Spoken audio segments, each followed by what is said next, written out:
I'll ask Councillor Boynton to start with the karakia, please.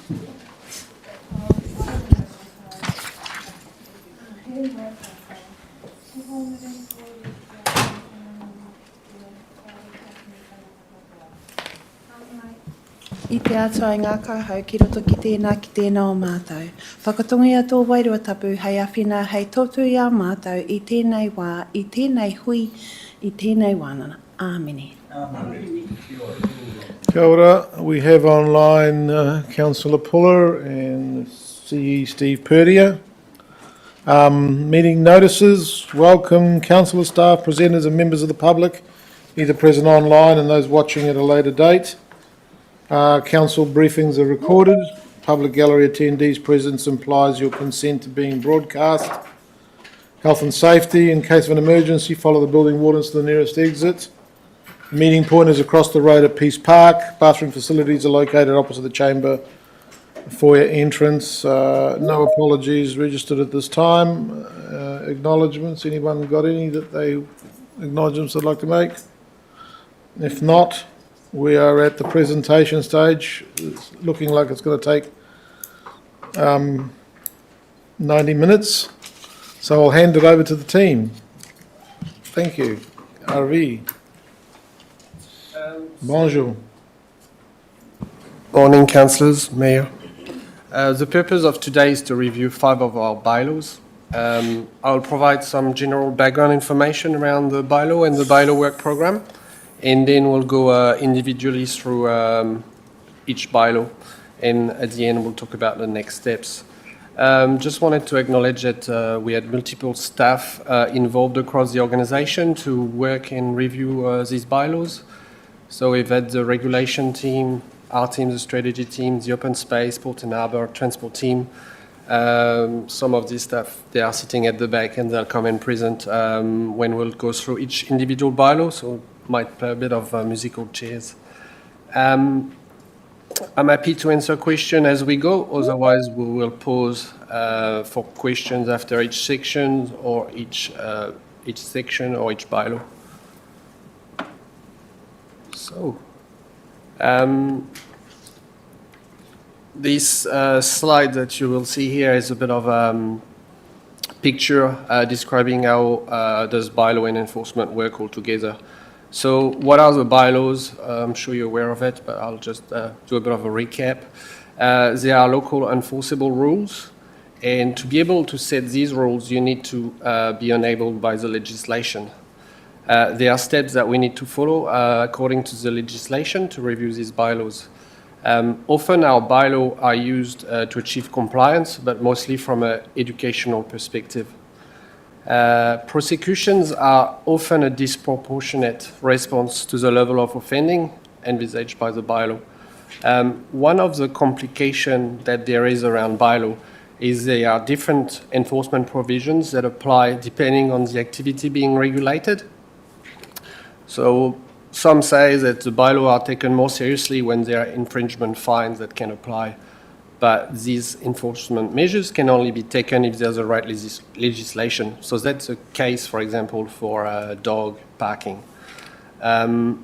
If warning or seizing of equipments don't work, these are other tools that council can have.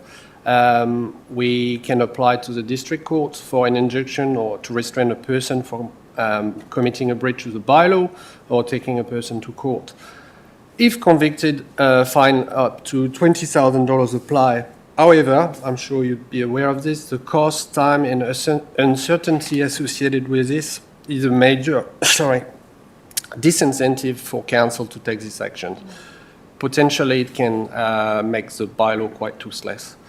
However, saying all of that, bylaw provide councils with a regulatory tool to regulate and control activities which would not be possible with alternative strategy.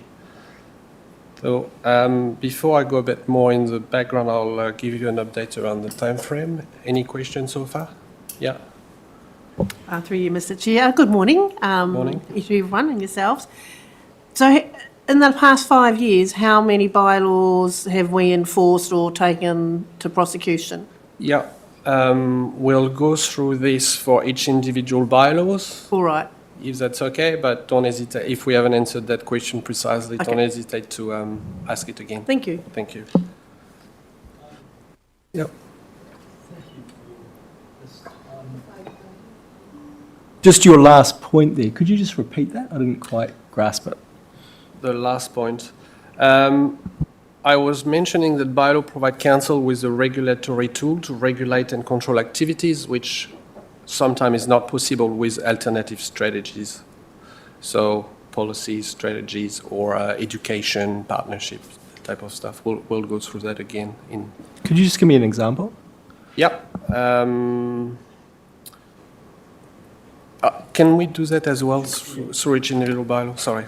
Yeah. Thank you. So I'll move up to the time frame. So we are at the top left there. You can see stock tech in research. That's where we are sitting at the moment. So we've done some early research. We've analyzed customer service requests and done a bit of a pre-engagement, but really early stage. And we are at the start of the working program. So our proposed approach is to review all the 5 bylaws at once to be more efficient and to ensure we've got consistency when reviewing the bylaws. So the steps today, we are sitting here to discuss the bylaws and understanding more about their context, what they are for, and getting some feedback from you. The next step will be, it will inform the draft of the bylaw. After that, there's the legal review. And it's a bit of a strange situation here because we are in the middle of two council with a local election. So there'll be a bit of a pause. And when the new council come next year, we'll go to council to actually approve the consultation documents for each bylaw and the statement of proposal. Then there will be a formal consultation in March and hearings, deliberation and adoption. So the plan at this stage is to have those adopted by June next year. Any question on this? Yep. Yes? Why does it take so long? That's a good question. Essentially, there is it's a long process. There's quite a bit of legislative requirements that we have to follow to be able to review the bylaws. So we've got all that research documentation. Then we want to make sure that they are enforceable, and so that's your legal part. But in all honesty, I think it could have been shortened a bit if we were not in between local elections. Yeah. Does it make any difference if we didn't do this now and we did it next year then? Because you're going to have to go through with perhaps different people. That's a good point, and I wanted to touch on it at the end of this meeting as well. But I think it's good for us to have an early conversation so we can progress that piece of work. And yeah, I'd like to discuss next steps. So in these slides at the bottom, you see a second briefings. I'm not sure if that's really needed.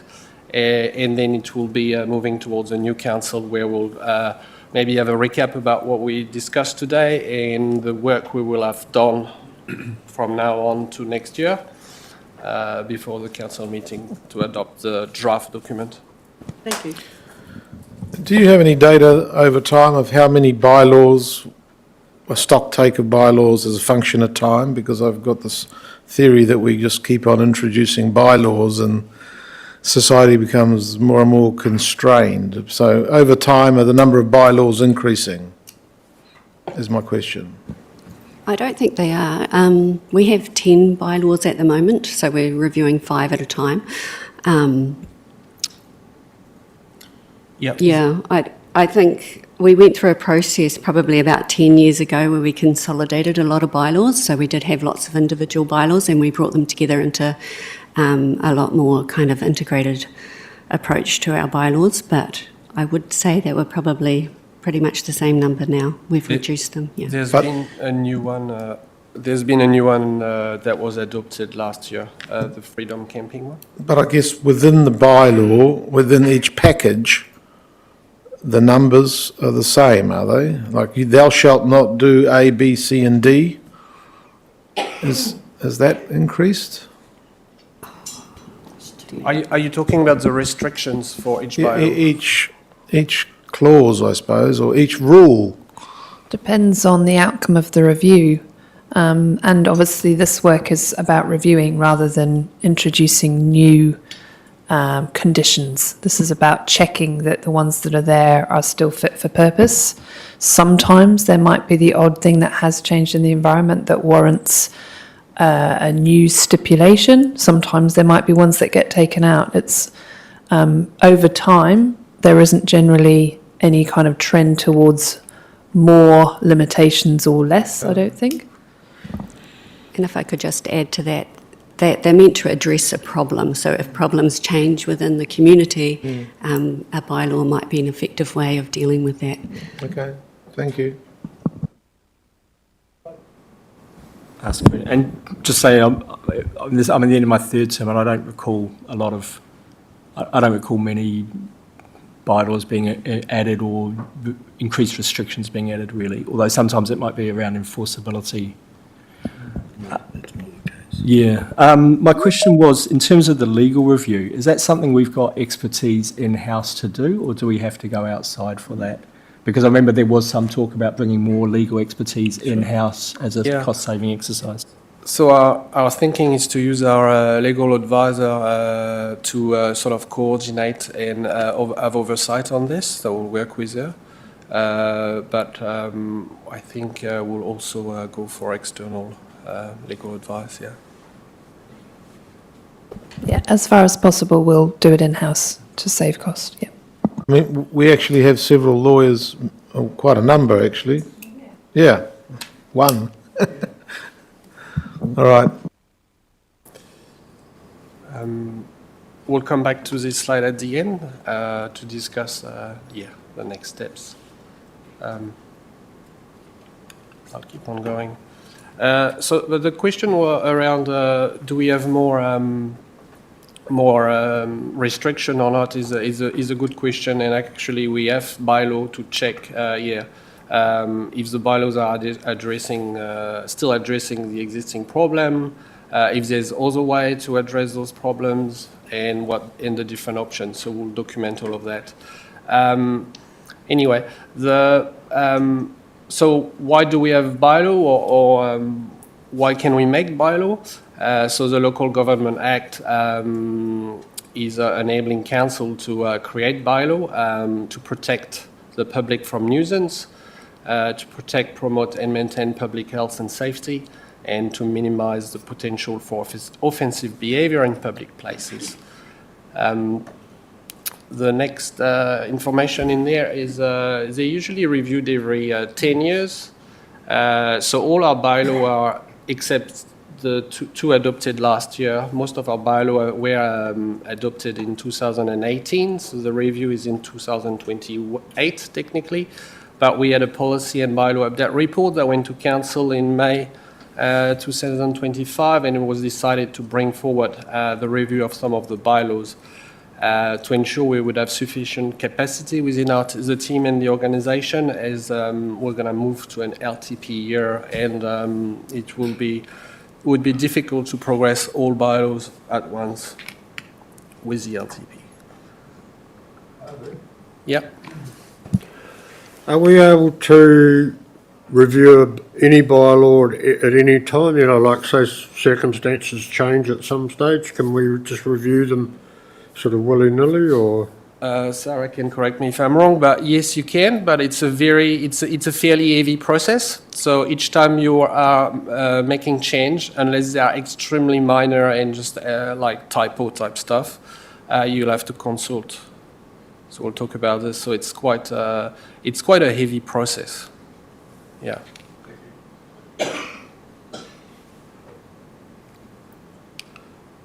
So that's what I was going to mention next, so that's a good segue. So council must consult to review the bylaw, and in most cases it's a special consultative procedure that needs to be done. So what does that mean? It's what you had in the previous slides. You've got a period of 1 month to consult with the community, and you've got to allow for some hearings. And so when we're reviewing the bylaw, we need to make sure that the bylaw is the most appropriate way of addressing the problem, so looking at other options that could be done, and we'll go through that when we go through each bylaws. And we need to make sure that the bylaw is consistent with the New Zealand Bill of Rights. So essentially what it means is that the limitation of the rights must be justified, and it must be proportionate to the objective we are trying to meet. And I think this is the last slide of the background. This is more just for general information. So staff, when reviewing the bylaw, will make sure that these points are actioned. So it will guide staff. Essentially, what we really want to make sure is that the wording of the bylaws are clear and enforceable to avoid any challenge later on. And just a reminders that they are not guidance or aspirational documents. Finally, you will see the second bullet point is saying that every bylaw needs to have self-contained enforcement provision. We'll talk about it later, but currently the animal control bylaw doesn't have like an enforcement section, so that's something we'll look at improving. So, Just on that one, yes. does that suggest that at some stage it's worth introducing a general bylaw to cover enforcement provisions across our suite of bylaws? So I'll try to respond to that one. Sarah might be able to help me if I'm not perfectly accurate, but my understanding is that you can have like one bylaw with all the different bylaws together. The challenge is when we've got that, is that if you want to change one specific bylaw within it, it's getting a bit more complicated and you have to review the whole thing. So you have to reconsult on the whole thing. Would that be fair to say? No, I think that's correct. Not so much a one bylaw to cover everything, but more a bylaw that covered enforcement provisions specifically that then applied across our suite of bylaws. Because that's kind of how I read that, but I may have just read it wrongly. I can answer that. Yeah, so we used to have exactly that. Part one was the general enforcement provisions, and the last time we reviewed it, that section disappeared, and what it left was this gap potentially in individual bylaws. So one way or the other, we either need a replacement for that, or the enforcement provisions need to be placed in each of the respective bylaws. Yep. Can I maybe you'll get to it, and I didn't see it. Appeal provisions. I mean, you rode your bike on this beach. It wasn't me. What happens in the case of appeals? Is that kind of, do we have such things, and how involved can it be? I can answer that. I mean, it depends what the punishment is. So if there's an infringement notice, option, then really if somebody wants to appeal that, it's off to the district court. If it's a prosecution that we're taking, then obviously somebody can defend themselves in court.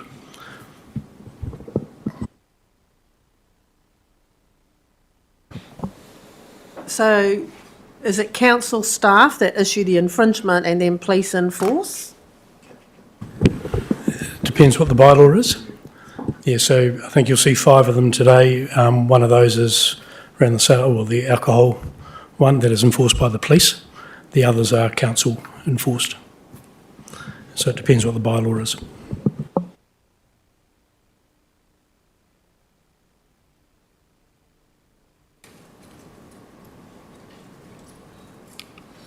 Any other question on the background information, or are we happy to move to individual bylaw?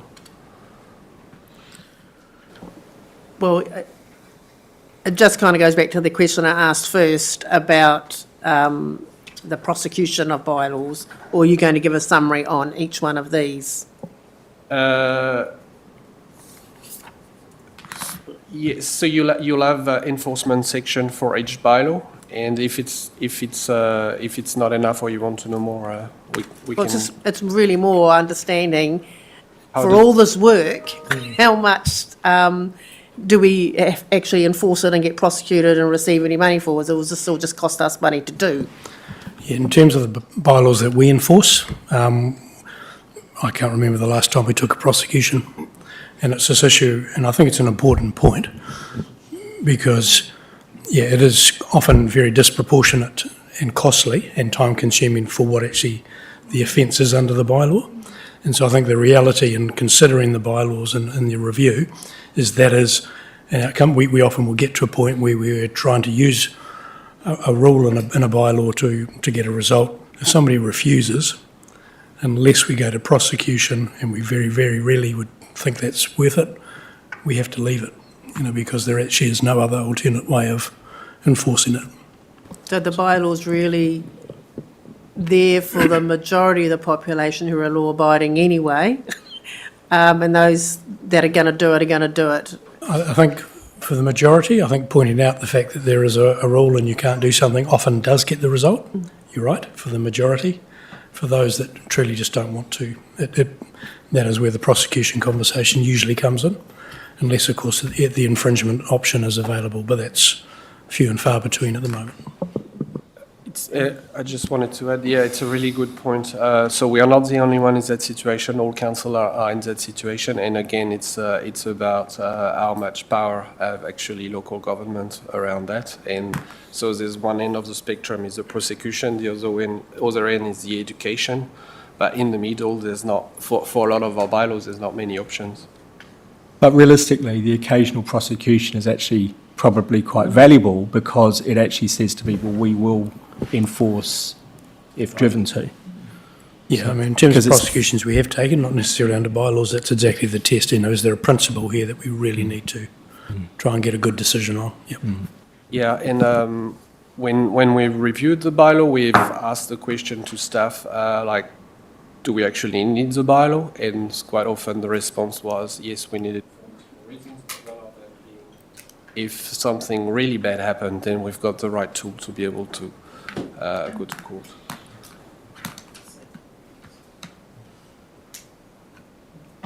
Okay, so we'll move to the beach bylaw. So this one the review's been led by Ian Moloney, Manager Open Space, and myself. I'll hand over to Ian to go through the slides with you.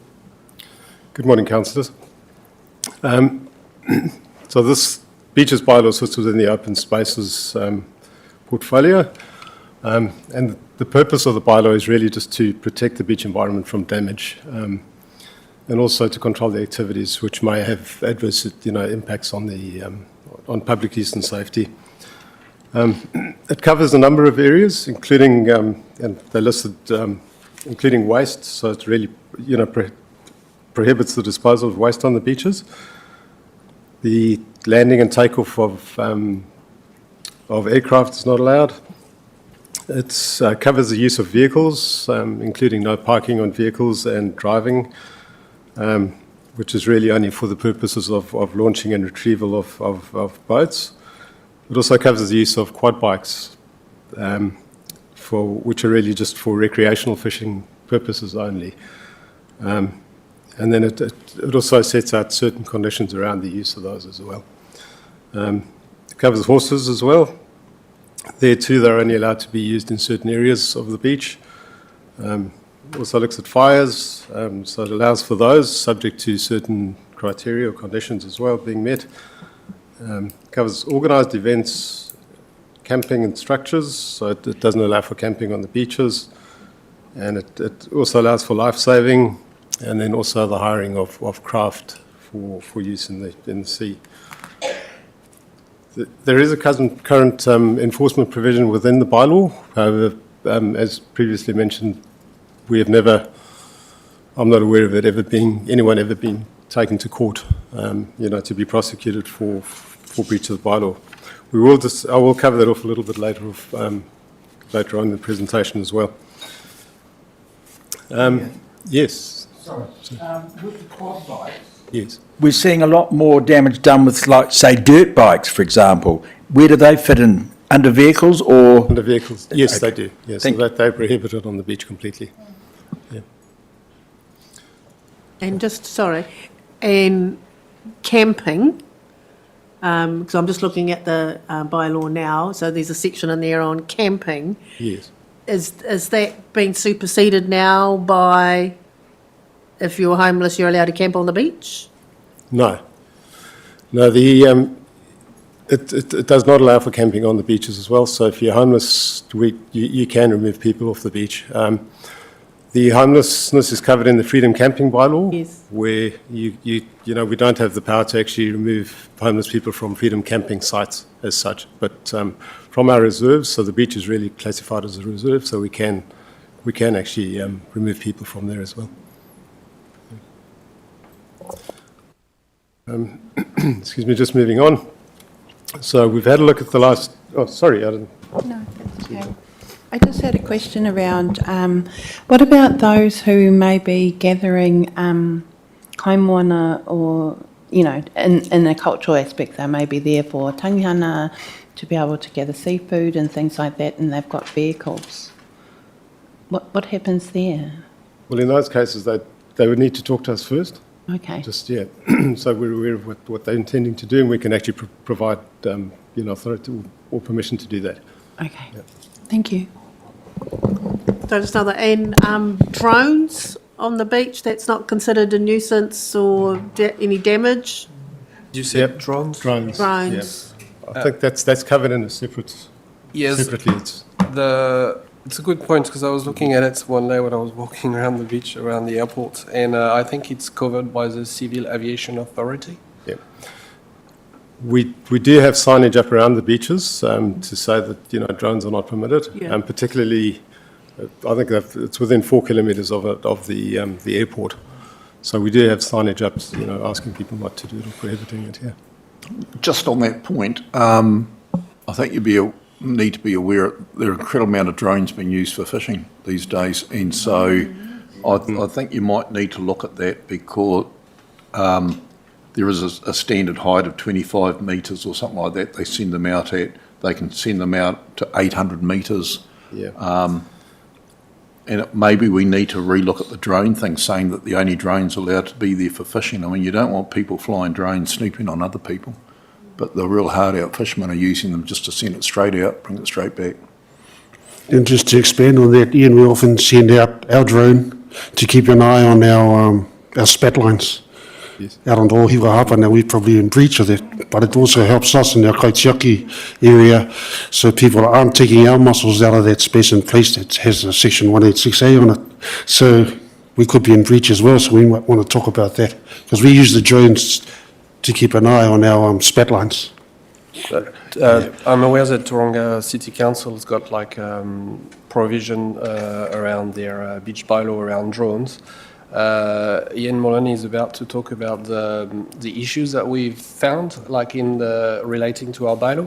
And what we always have to be mindful is that if we want to impose further restriction, we need to have evidence that there is a problem.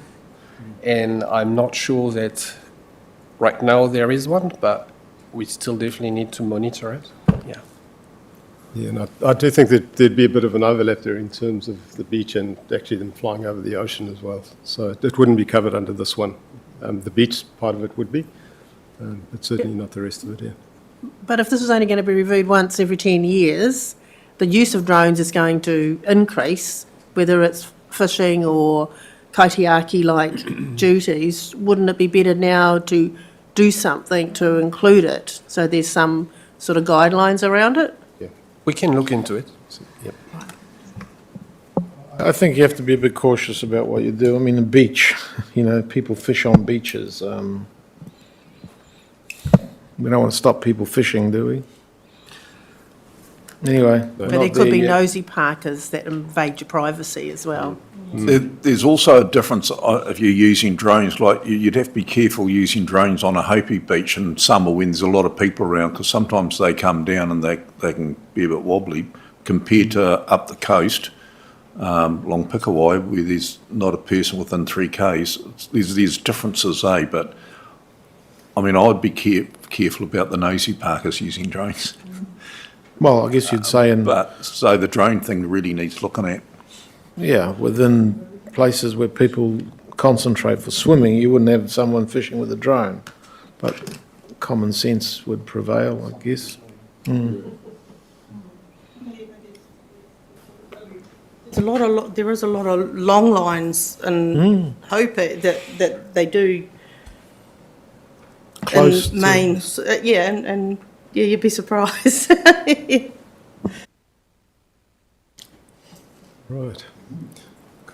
Right, just to carry on, we had a look at the issues which, over the past 5 years, which we've, through our request for service system, and the main issues that we encountered were with vehicles on beaches, around dune protection and wildlife protection.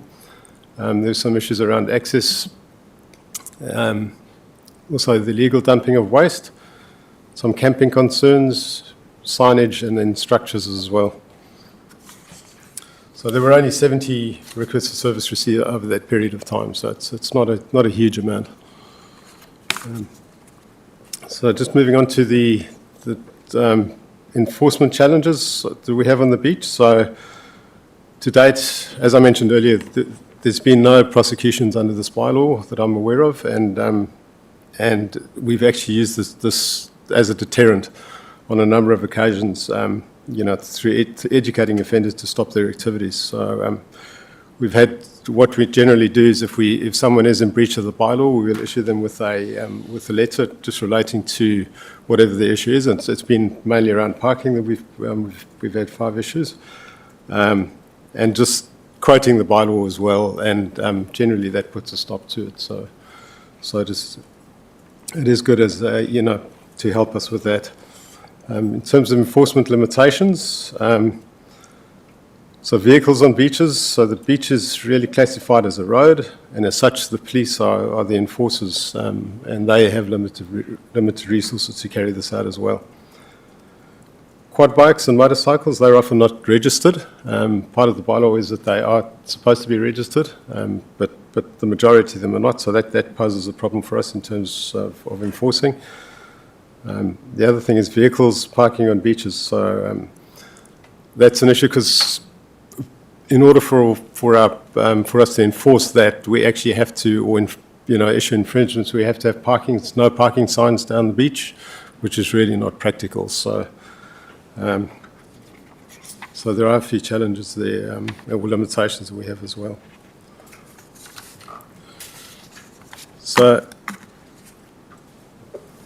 So there's evidence to suggest that the bylaw is required. As mentioned, it's used as a deterrent, and it's mostly fit for purpose. There have a few smaller changes which we'd like to make, and one is around the use of amphibious vehicles. We're finding a lot more of, lately, amphibious vehicles. People, they have them in their properties. They're driving straight over the road, straight over the beach, over the dune, into the sea, and then they can come back again, so it's causing damage to dunes. We're also looking to include a specific power to, for the removal of structures on beaches, and that relates to just gives us, further power to remove illegal structures. So we had, a couple of years ago, we had, sorry, I was just on that one. Is a couple of years ago we had an issue with someone camping down at the heads, and we had to move them. So that just reminded us that we use this bylaw to actually enable that to happen. So that is really good. So enforcement does remain a challenge for us. There's limited enabling legislation, so we cannot issue infringement notices ourselves. So that makes it really challenging for us as well. I guess I've got some definitional issues, like what's a beach? If it's all rocks, does that constitute a beach, or is it a bay? And what constitutes damage to a dune when dunes are highly mobile and variable anyway? How much damage is damage? If I ride a bike through the dune and I leave a tyre track, is that a damage? I mean, Yes, Yes, yeah, yes. what? yes. So I think the other thing, if you go to the Matatā beach and come back towards the to the Tarawera River, you'll see where people have been doing those little four-wheel off-road units and motorbikes, and they've completely destroyed not the dune itself, but in behind the dune, which is part of the dune system, and it's broken down that much that it's changed the contour of the land pretty permanently, and they're also creating their own tracks down from the dune down to the beach, which is leaving big gaps. Now, I noticed this bylaw said there should be just recommended access ways onto the beach, which we've probably failed to do because there's no recognised quad bike vehicle access anywhere in front of Matatā back to that way. But they do a lot of damage. I guess I'm just saying that this seems to be a fuzzy area where you could get into issues of what constitutes damage. I believe I would support that change in terms of that cultural sensitivity. It's only because in Taiwhakaia, down that area where those dunes are, there's a native plant over there and it's called pingao. And so that's one of the, and it's quite treasured. We have a lot of things inside of our Whakatane Akitaki that supports that. So, yeah, I think our people have been trying to save those areas from the damages that these bikes bring on, just because of the natural resources that we've got grown on those beaches. Yeah, by amphibious vehicles, are you talking like these sea legs boats that are coming out now and the likes of hovercraft? that's correct, yes. Are you looking at restricting or just sort of narrowing down? Just where they can- restricting them to use the designated access ways to the beach, rather than just Okay. going straight over the dunes. Yep. yeah.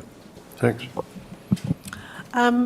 Just thinking about you talked about the signage that for vehicles on beaches, that you can't have signs all the way along all the beaches. Why do we have signs that say drive with care? Because, and I'll use Matatua Reserve as an example, we've bollarded, we've got a gate, but we still allow people to drive with care on the reserve. Why don't we just say no vehicles? I've been asked that question. Then I have to carry my white bait net all the way from the other side of the reserve. Yes, you would. Because that's actually what it gives permission to do, is for people to fish, and they drive up onto the Warrencoal walkway with their vehicles, which is starting to make all the paving all uneven.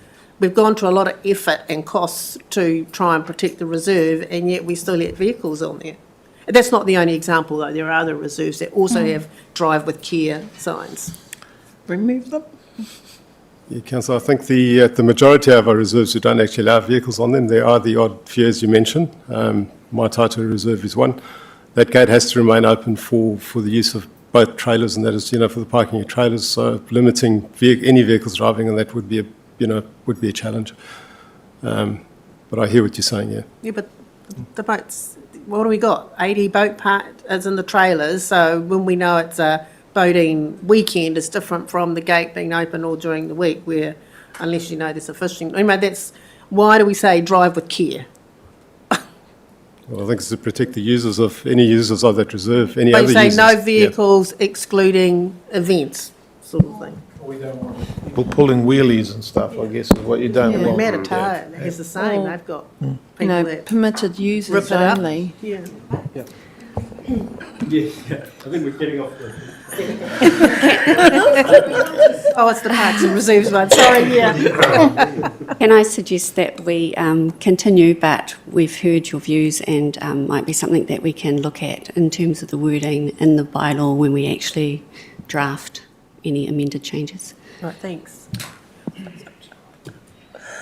Anyway, I empathise with you, Ian. We've had these conversations in the past about people dumping their fish waste into the harbour and that. The bylaw, they didn't even know it existed. They didn't know that they were breaking the law. Educating those people, because I was conversant with it, and they were quite happy to not dump their fish waste back into the harbour or into the sea. It was really quite interesting back in a few years ago that the top 10 holiday park weren't even aware of that. They actually had a sign up telling their people to go and dump their fish waste back into the sea 100 metres up the beach in front of all of us that were swimming there. It's all about educating those people, you know. I mean, Ian and them, it's hard for them to do that. I educated myself in this space, and I often go down and say to people, you can't do that, and you can be prosecuted. Once they find that out, they're fine with it. You know, and they do acknowledge that. So, yeah, it's all about us helping them educate those people. So, yeah, hard work for you. And we don't have the resources within council to deal with it. Unless you've got any other question on the beaches bylaw, we might move on to the next one. Yeah. Thank you. Since you might have to repeat them all in a few months. So the next one is Ports and Wharves bylaw, and the review is being led by Ayla in our team and Mark Reed.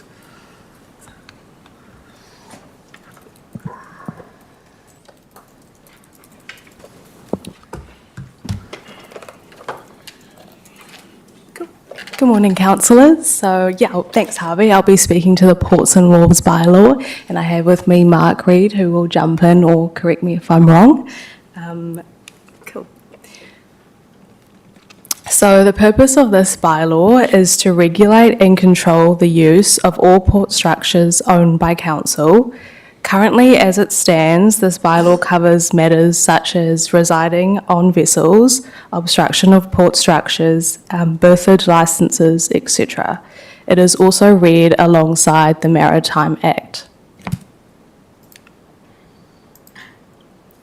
The main requests for services this bylaw receives are in relation to safety, such as jumping off the platforms and near vessels, wastage such as fish remains and the odour that comes from that, and vehicles or people on or around the ports and wharves themselves. And the main issues that this bylaw intends to address are health and safety matters, where users are not compliant, such as not securing vessels, and they may result in it being in a dangerous place, which leads to safety concerns for the public, as well as safety concerns with the public themselves using loading or refuelling zones in the operational areas, and non-berth users using berths that berth holders pay for. This is why it's important for us to control and regulate the use of longevity and maintenance of the ports and wharves. Because of the enforcement limitations mentioned, this bylaw is mainly used as a tool for education, so the public are aware of it. Some enforcement issues that arise are that people may stay and reside on restricted areas and they may not have paid to park their vessel there. And whilst the bylaw itself does have the provision for imposing the $20,000 fine, it's mentioned as an arduous process, which is quite time consuming, so a disincentive, sorry, apologies. I was just wanting to ask a question about the berth holders, saying that no non-berth holders should be allowed to use berthing that a berth holder is paid for. I think that's how it went. That's correct. So I know in the past there's been an issue with those that are moored in the middle of the harbour not being able to get to a berth to be able to onload or offload goods or old people. Have we got any further with that to make that accessible? Because I thought there was meant to be 2 or 3 berths held open for those folk, but they've been taken up by the fishing trawlers and other things. We don't have, Morena, we do have one berth that we have retained that we can use in case of an emergency for vessels that are berthed. And this kind of feeds into some of the other compliance stuff, as we have a loading zone down at Otuafaki Wharf, which is designed specifically for onloading and offloading for any vessel actually, but specifically for vessels that are moored. And that's, it's sign written really clearly that you can't use that loading zone as a berth, but that's an ongoing issue, and we work quite regularly to try and keep that loading zone free, as we do with our fuel zone loading as well, for the sort of same reasons. So that's by the eye centre? Yes. Okay, thank you. Yep. The safety when swimming near vessels and jumping off platforms and that, I mean, an ongoing issue is up down at the boat ramp during the summer. Under our bylaws, it's an accident waiting to happen, and it will happen shortly. Under our bylaws, who would be at fault, the swimmer or the boat skipper? Well, that's, as you've mentioned, it's a historic problem that I think we're slowly getting to the bottom of. So we've been working quite closely with Regional Council on a MOU with them just in relation to operational activity, because there's a little bit of a misunderstanding with both them, the harbour master and us, where our lines of responsibility started and ended. In a nutshell, any activity that's carried out in the water is the responsibility of the harbour master, because it's a water safety issue.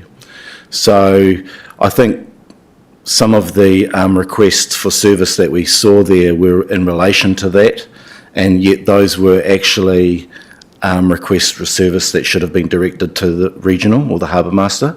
So we've clarified that, and we look to clarify that further in the updated version of the bylaws. The jumping off structures is a really interesting conversation, and it's something that we're working through with our health and safety team. The old bylaw says words to the effect that you should be careful when you jump off our stuff and something like that.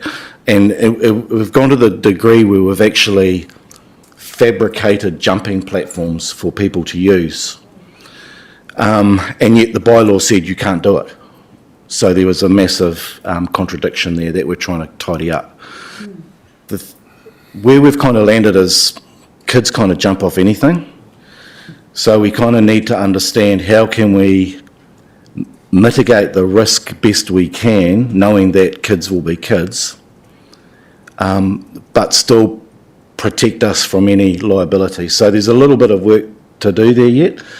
So like I say, we've been working with our health and safety people who have gone around all of our assets to assess what we've got, and now we've got a draft in the draft of what we think that section should read like, but we just need to get further legal opinion on that.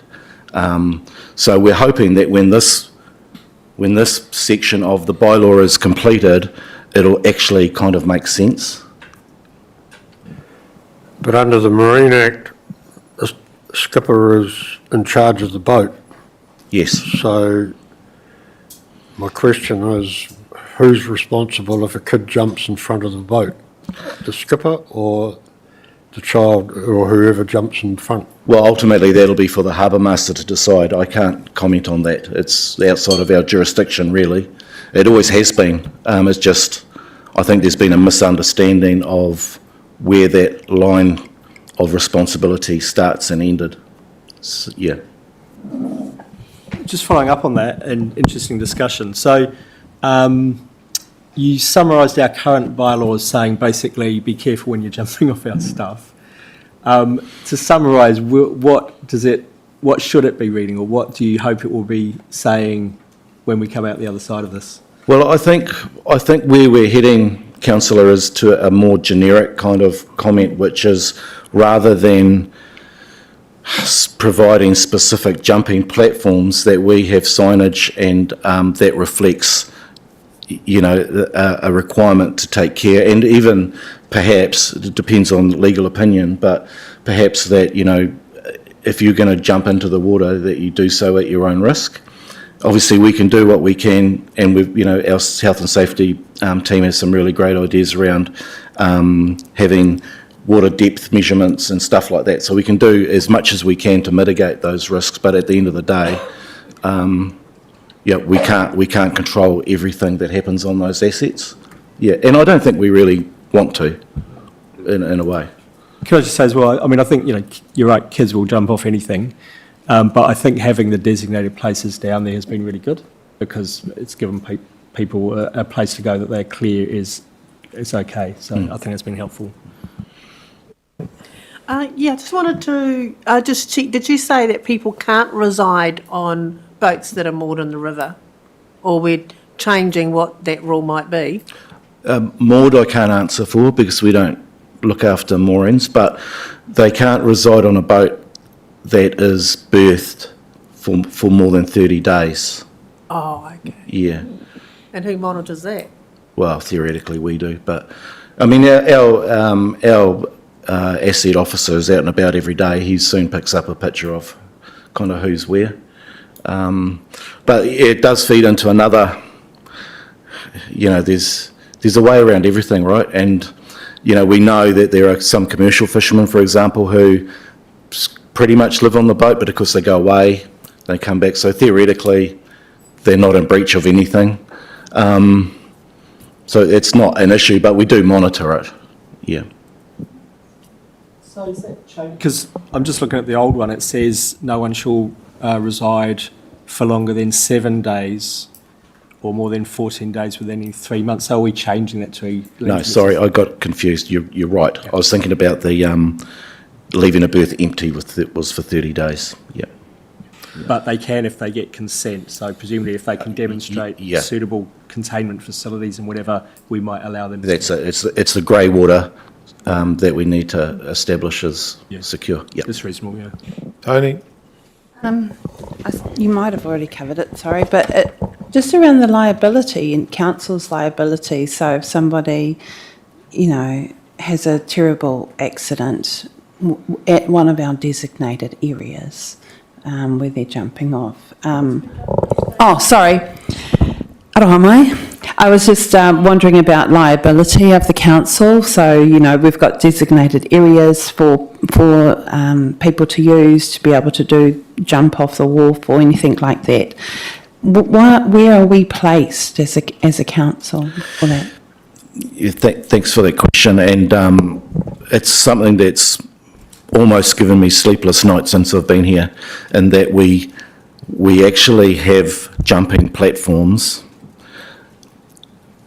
but we in the bylaws say you can't jump off our assets, and then so that's a contradiction in itself. And where is the legal liability if a child jumps in and breaks his arm?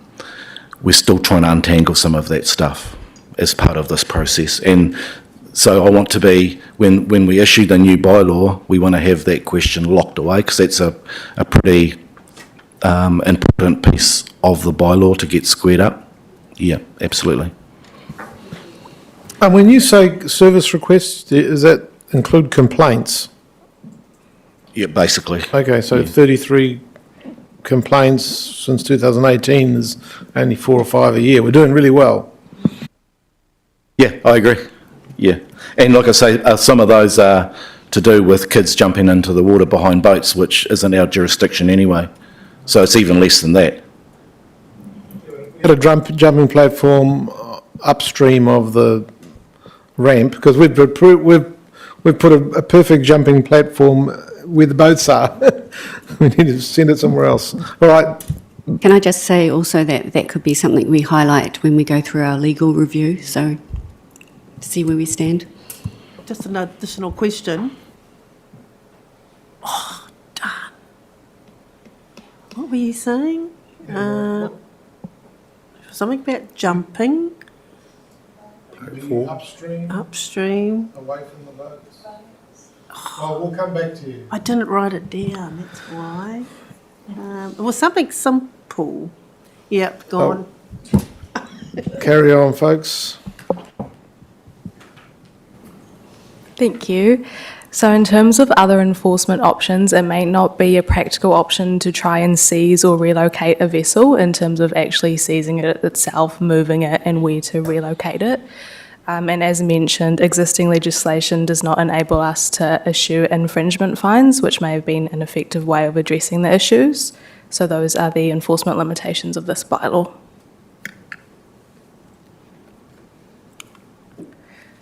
So in terms of what we are proposing to change within the bylaw, as Mark mentioned, we signed the MOU with Regional Council, so we need to bring it into alignment with that MOU and also through the process address the jumping off platforms issue. So overall, there is evidence to suggest the bylaw is necessary and mostly fit for purpose. And whilst public education and our partnership approach with Regional Council is important, it doesn't give us a sufficient response to address the previously mentioned health and safety concerns, hence the need for enforcing this bylaw. Any other questions on that? I remembered what it was. So when you said we've got 70 for this and 33 for that, does that come via a request for service, or is it or a written complaint? These ones were requests for services to customer service, these particular RFSs that I mentioned. It could be far greater because a lot of people have to be quite dissatisfied to get to that point, don't they? Mm-hmm. Okay, thanks.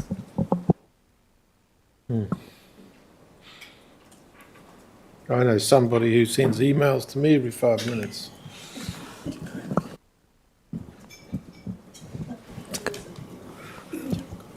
Any other questions on this bylaw? No, thank you. Thanks, Mark. Kia ora. So the next bylaw will be the control of animal bylaw. So Ayla is also working on that one with Nancy from the regulation team and Chris King-Hazel from the transport team. Invite Nancy up. Thanks, Nancy.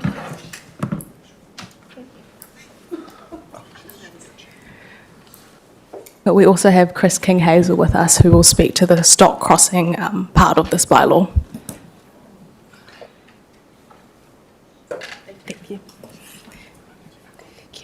Cool, so the purpose of this bylaw is to regulate how animals are kept and controlled in order to ensure public safety.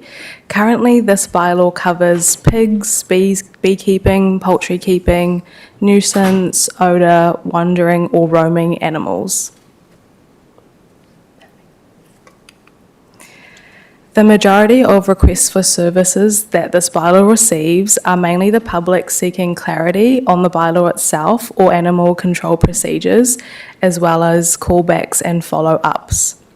The main issues that this bylaw intends to address are in relation to the cleanliness and welfare when people are keeping animals, the noise of animals, animals being kept as pets in unsuitable areas, wandering and roaming animals, and the odour of where animals are kept.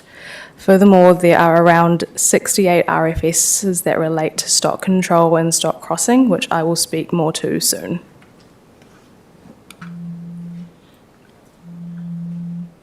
So, in response to the RFS we received, this bylaw is used as an education approach. However, as mentioned, there are enforcement limitations, as currently in this bylaw there is no enforcement section in the bylaw itself. However, there is the option under the LGA to enforce the $20,000 fine, but as mentioned, it's an arduous court process. So existing legislation does not enable us to issue infringement fines. There is also currently no provision for powers of entry or warrants, and there is nowhere to impound certain animals. So those are the enforcement limitations with this bylaw. Well, sorry, just on that control of animals, did we just bypass that one? Sorry, that one there. Are we just? We're on it now. Oh, we're on it now, yes. Are we? Okay. Yep. It's a biggie. Apologies. Because I've got a question for that, for the last two bullet points. Thanks. In regard to stock crossing. So I've had a look at the bylaw, and nowhere in the bylaw does it talk anything about crossing of stock across the road, and yet up there you're talking about the complaints Now, I thought a few years ago, there's a measure driven by one of the mayors that when people were crossing stock over the road for milkings, that they had to lay a carpet across the road or they had to wash it down after that. But this bylaw doesn't actually mention that at all. Has that disappeared off the list? Thank you, councillor. Yes, I will address that soon. We're proposing to extend the scope to include stock crossing and the matters you've raised. So when people call up, they might inquire about stock crossing and stock control.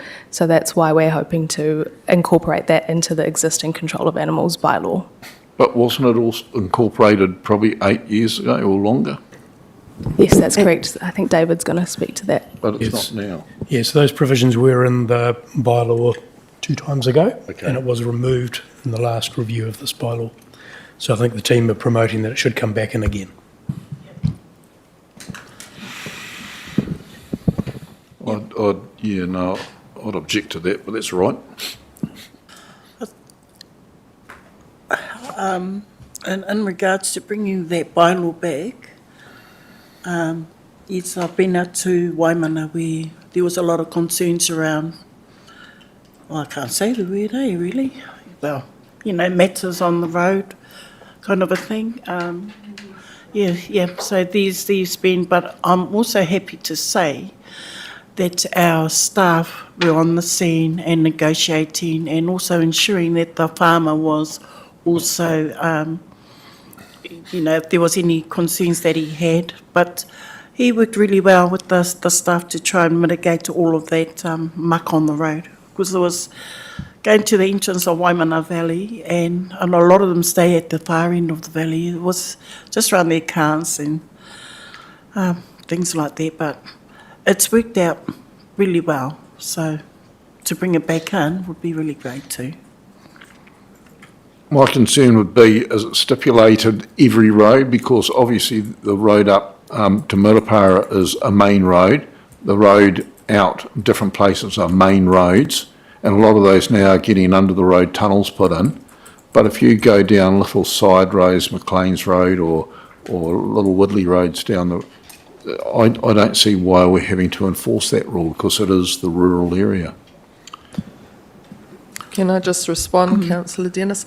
The majority of queries and concerns we've had raised are from those rural small side roads. It's farmers either not having appropriate signage or lighting in place at night, or not having the proper equipment. And at the moment, we've even had farmers coming and asking, where is your bylaw? What are the rules? Do we need to get a permit? So we would like to put a permit system in place, one so that would give the farmers a clear understanding of what the expectations are when they're moving stock along the road, but it also would give us then the opportunity, if there is damage to the road, that we can claim back costs for repairs to the road, because stock excrement can cause significant damage to our roads as well. But also the farmers are looking for some clear guidance, and we don't actually know at the moment who is droving stock on our roads. So by having a permit system in place, we would get an understanding of who is droving stock, and also whether it would be beneficial for them to look into underpasses and things and gain the subsidy from us. So I think there's a bit of a benefit both ways for farmers and the public. Are there still out there the stock driving lanes that will take, I know there was one at the end of Hallett's Road that would bypass right through to State Highway 30 by cutting through a lane in the middle of farms. Are we still got a number of those in the district? I'm not actually sure on that. That's something I'd need to look into further. Okay. Andrew, and then Tony. Thank you, Richard. Yeah, it worries me, that one on the animal crossings, because there's not always, as you've already indicated, Chris, the opportunity of putting in an underpass. There are farms where an underpass is not a practical option. So, as much and all as I can understand the concerns that are being raised, it is very much a rural concern, and not only contained or in Waimana itself, but right across the rural sector. So, yeah, it's something that I think at the end of the day, common sense has really got to prevail. How far do we go to interfere with the farmers' actual lifestyle or their earning capacity? How enforcing can we be? We certainly want to work with the farmer, not against the farmer, but I do think we have a responsibility to other road users to ensure the road's kept safe for those users. So a lot of it is around education and ensuring farmers are doing what they can practically to keep our roads secure. So it is working with farmers. I don't see us as an enforcement as such, but it does mean if we have farmers that are not showing any concern about public safety or they are continually damaging our roads, we have got the opportunity to claim some costs back. Yeah, I mean, that's the problem, continually damaging our roads. I mean, I believe that council staff in a few instances have been out and actually met with the farm owner and have set guidelines in place. To monitor that basically on a, not daily, but on a regular basis, or to have residents that are doing the self-monitoring, how do, you know, it just impacts a farmer's way of life.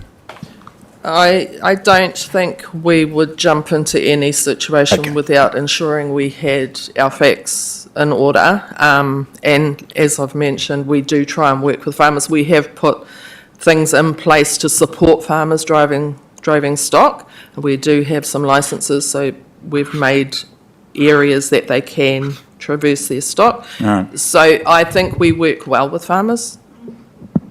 Okay. Can I just say that we keep talking about farmers? From what I see, the farmers aren't the problem with life. We have more lifestyle problems with lifestylists than we do with farmers. Certainly in our particular area anyway. Apologies for that, Councillor Wilson. It's anybody moving stock on the roads.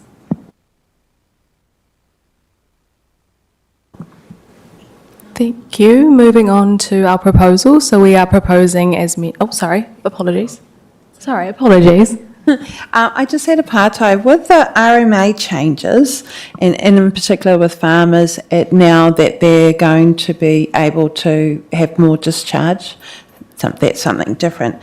But there's also the plans in the legislation to halt councils from changes to plans and also policy statements. How does that impact on our bylaws? So if we're going to be doing changes, or we're doing these slight changes to our current bylaws, is it going to be worthwhile if the legislation is going to change, or if that's going to impact it? Do you want me to answer that? Yes, I mean, the bylaws are created under the Local Government Act, yet not the RMA, and they relate specifically to nuisance effects that we've identified. So at the moment, as far as I know, that those RMA changes shouldn't influence the bylaw development. But given the timeline, we will have time to just check that there is no consequential changes necessary through the RMA reforms. Great, thank you. But some of the laws, though, do relate to different pieces of legislation, though, not just solely under the Local Government Act. They do, depending on which bylaw they are, but none of them that we're looking at today relate to the RMA as far as I'm aware. Great, thank you. Thanks. Thank you, Worship. Nuisance caused by any animal or bird. No, I'm serious about this one because I've got a question to follow on. So just give me an example of or bird. Kia ora, Councillor Isles. Bird could be a rooster. Right. Predominantly, most of our complaints come from roosters. Okay. In urban areas. Okay. These are pretty vicious. Sorry? I've got another example where a local business situated in a rural location has had a visit from one of our officers because he has had complaints from neighbouring kiwi fruit orchards that he is encouraging or allowing a collection of birds to gather on his property, which in turn then are impacting his kiwi fruit. Now, this is just very recent, and for those of you who are not aware, there's no kiwi fruit on the vines at this particular point in time, but it is the actual time of year when you are harvesting grain. So, you know, and it is also a particular time of the year where there's very little natural pollen or food around for birds. So wherever there's like to be a free source of food, birds are going to congregate. So that's just my question. How does that get enforced? I think a lot of the farmers have bird scaring devices, which creates the noise and scares the birds away, but I don't believe that we can enforce birds on rural properties or farms. Okay, and the other question would be then that during the kiwi fruit season, this particular resident is then bombarded by these so-called bird scaring devices in neighbouring kiwi fruit orchards. So, you know, it's a catch-22 situation. We might have to look into that, but can I suggest we move on because we've got 2 more to get through in the next 20 minutes, I think. Okay to move on? I was proposing to take a break after this one because dog control is coming and I don't think Been for a little while. So one was animals being kept in residential urban areas. Is this like noxious animals? Because there's, most of the things are prohibited to be kept in urban areas, stock and such. So is this, I'm trying to imagine what have those complaints been about? So those animals would be the likes of perhaps this time of year when all the lambs are being born, and people in town believe that having a cute couple of lambs in the backyard for their kids to feed and raise become problematic when they start bleating, and then the neighbours get quiet. The bylaw already prevents, I mean, they would be classed as stock, wouldn't they? No. So predominantly the noises that we get of animals being kept are baby piglets, lambs, the likes of, which you would call stock, yes. It's specifically prohibited, I think, currently.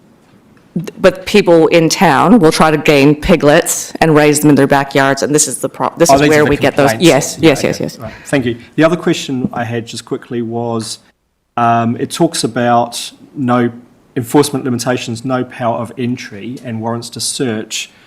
I wouldn't have thought we could, can we introduce powers to search in our bylaws? Some of our bylaws have power. No, I think we normally have to go to the police to get a search warrant to have the powers to search. Yeah, okay, thank you. Can I just add the other common one in urban areas is horses. So particularly in developing areas like coastlands, we've had issues with horses, you know, and as houses have come in. Just interrupting, please, Dave. You're slowing us down. Hang on. Can I ask a question? I'll just have one.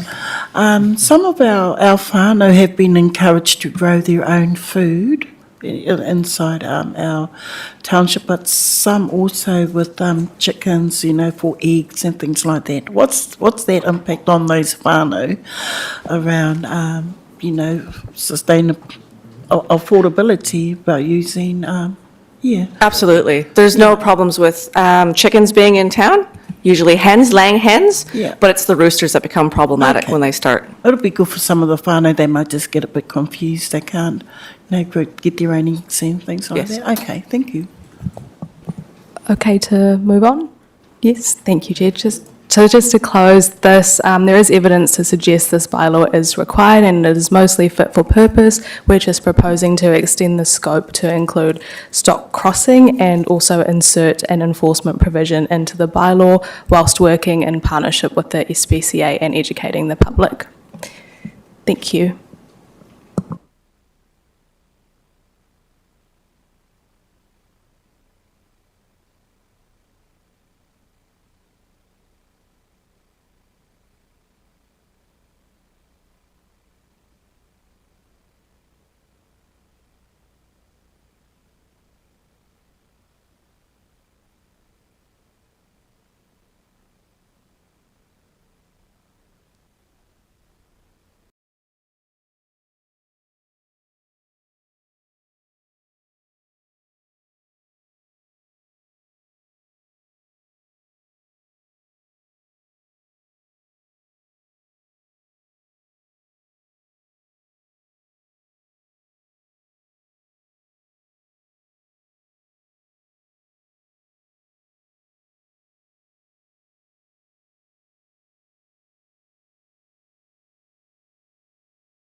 The alcohol control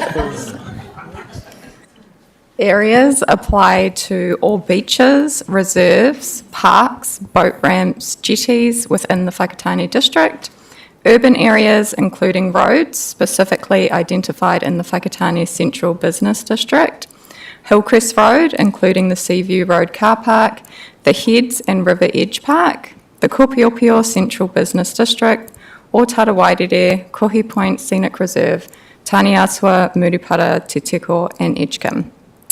These areas are prohibited on a permanent basis from 12 noon Thursday to 3 a.m. Monday. Over the Christmas and New Year's period, it is prohibited between midday on 24 December to midday on 26 December, and midday on 31 December to 3 a.m. on 1 January.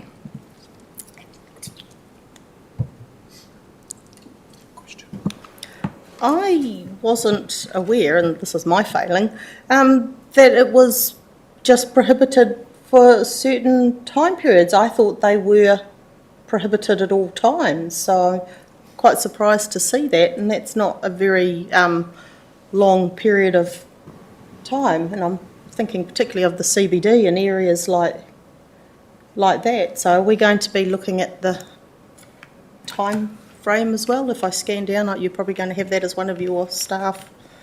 Yes, Correct. we'll go through the options. Thank you. So police are the enforcement agency for the alcohol control bylaw.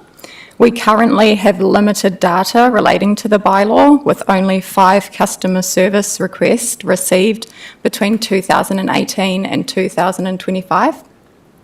Most public inquiries are directed to the police, which explains the low number of requests received by council. Councillor Puller, we can see that you have your hand raised. Yes, just a question, if I may.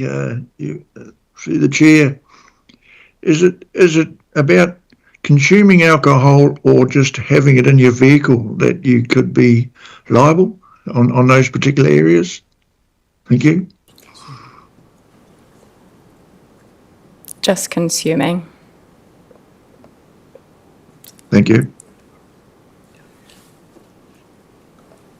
And can I just follow on, and thank you, I just see in the next paragraph that the regulation team and the police are advocating for a shift for 24/7 alcohol ban, so good to note.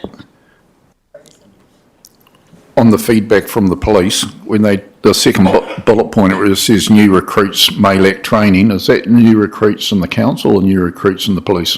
In the police force. Thank you. Just a question. So if you have a carload of people in one of the areas they're not meant to be, drinking and the driver isn't, would the driver still get in trouble? Morning. No, it'd be the people consuming alcohol. Oh, okay,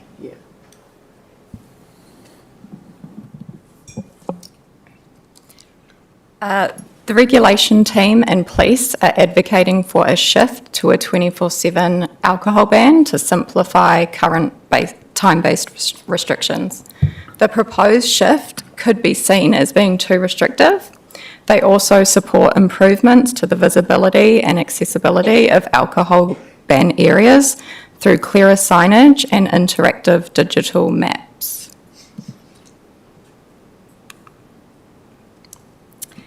Section 147 and 147A of the Local Government Act sets a high threshold for introducing or continuing alcohol control ban areas. Council will have to satisfy itself that a high level of crime or disorder caused or worsened by alcohol exists in new ban areas. For expiring bans, a high level of alcohol-related harm is likely to arise if the bylaw is not continued. We currently have insufficient data to make the bylaw more restrictive and believe it would be legally challenging to retain the current restrictions. The strategy team will seek legal advice on the current bylaw and proposed changes. We appreciate councillors' views on the best way forward.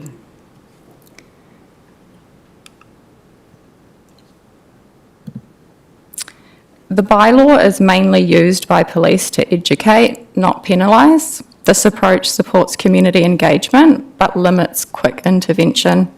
Complex time-based restrictions can be confusing for the public and challenging to enforce consistently.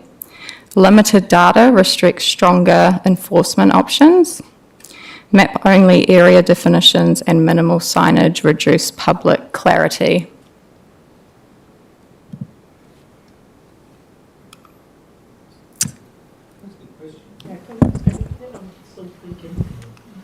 Just while people digest, the feedback from the police includes frequent use of verbal warnings, which I guess is some evidence that there's an issue to be dealt with. Do we have any indication of what times of the day? The police are asking for 24 hours. We've got this kind of weird thing where the times are a bit funny. Are those police warnings issued primarily at night, do you know, or? Through discussions with police, it was Friday nights and over the Christmas and New Year's periods where it's predominantly used. So that would support a nighttime ban, but not necessarily a 24-hour ban?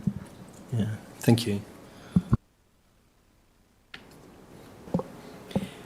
I was having a look at the maps in the bylaw, and it doesn't look like they can consume it anywhere, anyhow, along anywhere of the coast and the CBDs, and so basically it's to drink in your own home or a licensed premise. Okay. But is there anywhere that people can slip a few in legally? Answer if you like. Is this working? Right.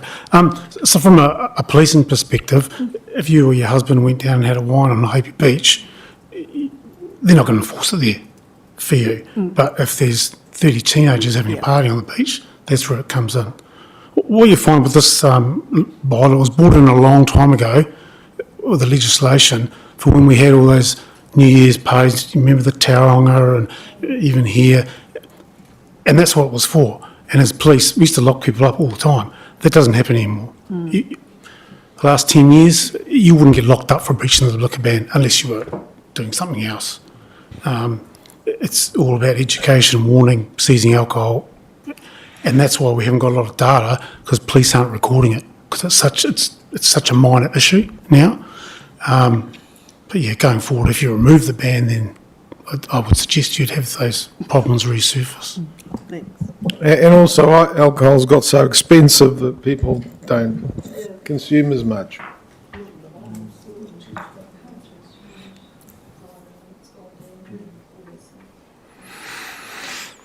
Just thinking, so like with young people who have cars, different communities are trying to find an area where they can go and burn it up safely and, with some sort of supervision. Is there any call for us providing a supervised sort of area for people over 18 to go and have a beach party controlled?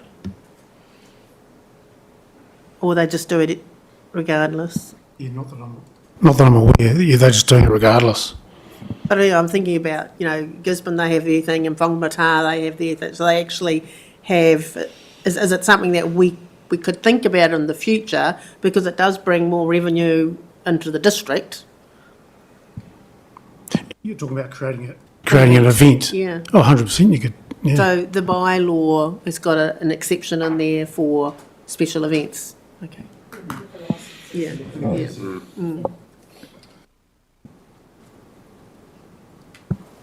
Can I ask about the, you've indicated that the police take a fairly relaxed approach, I suppose. Are there prosecutions that come out of this at all? Like you said, you talked about, Leslie, having a wine, police probably wouldn't do too much, but if you've got kind of more problematic behaviours. Are there prosecutions coming out of the alcohol bylaw? So there used to be, And we used to have to send the alcohol away to get it analysed and all that sort of stuff now. But in the last probably, I'd like to say 5 to 10 years, the police have introduced this pre-charge warning system. So whilst you may be arrested and taken back to the station for breaching the alcohol ban, normally you're being misbehaving as well, sober up, and you get released with a pre-charge warning. Right. So it would never go to court now. It would never go to court, okay. No, I couldn't think of a situation where it would. And a pre-charge warning, is that similar to like a diversion where you get kind of one strike or a couple of strikes, or? No, it's not recorded against your name at all. You Okay. sign a piece of paper saying, yes, I did it. Okay. And it's basically a written form of a verbal warning. Okay. Because one of the things that always worries me with where you've got really discretionary powers is enforcement that's inconsistent enforcement according to your demographics, if you know what I mean. Yep. But it seems like that's actually unlikely to happen because you've got a systemic approach that everyone gets treated the same way. So 100%. Yeah. I mean, you remember in Tauranga they used to set up Alcatraz and Right. just lock up all these young ones Yeah. all the time. It just doesn't happen anymore. yeah, that's great. It's really helpful. Thank you. Wilson? We tried to deal with alcohol here, but how much of the problem is actually drug-related rather than alcohol-related in these areas and at those times? My experience historically is it's alcohol. Young ones really knocking it back, especially with introductions of all these lolly water things now. It's definitely alcohol. But in saying that, the prevalence of recreational drugs is, it's gone through the roof at New Zealand wide, so you couldn't rule it out, that's for sure. But alcohol has a tendency towards violent behaviour. Is that the main offence? Thank you. So with the options that the staff have put forward, option 2 is looking like a bit of a in-between, which is to replace complex restrictions with a consistent nightly ban, and that's looking at from 9 p.m. through to 7 a.m. Do you believe that that's workable and manageable? It's not going to allow room for, it to sort of get out of hand during the other hours, because the current one goes a lot further, but this one is only going from 9 p.m. through to 7 a.m. That is one of the disadvantages of this option, is that it may not fully address daytime alcohol-related issues, and it will still require some evidence of crime or disorder.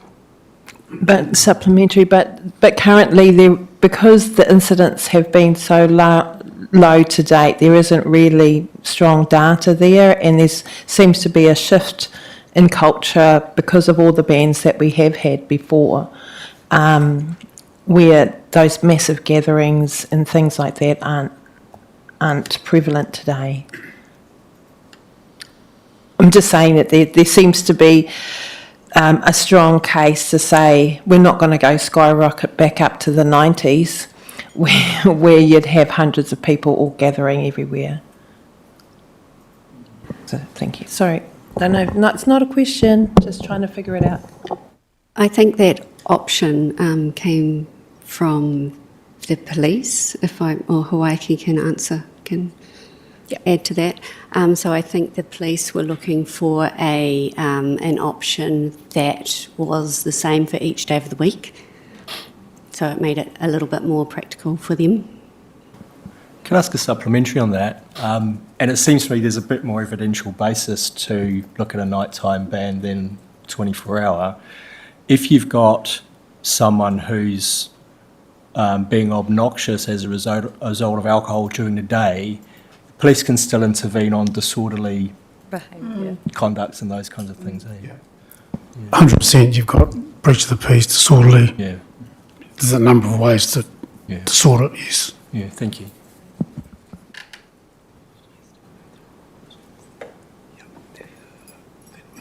We'll just put it on the table. I think option 2 seems to be a positive way to go forward.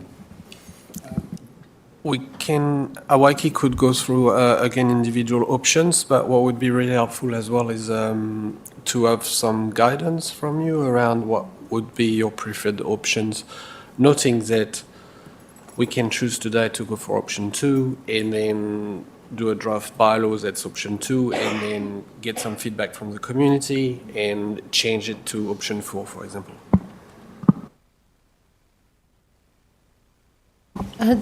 With the increase with our whare kore whānau, with our homeless whānau, would that give them licence in terms of what they may get up to, or because there's a lot more, and if I don't know, has the bylaw had to be used against them for these specific things?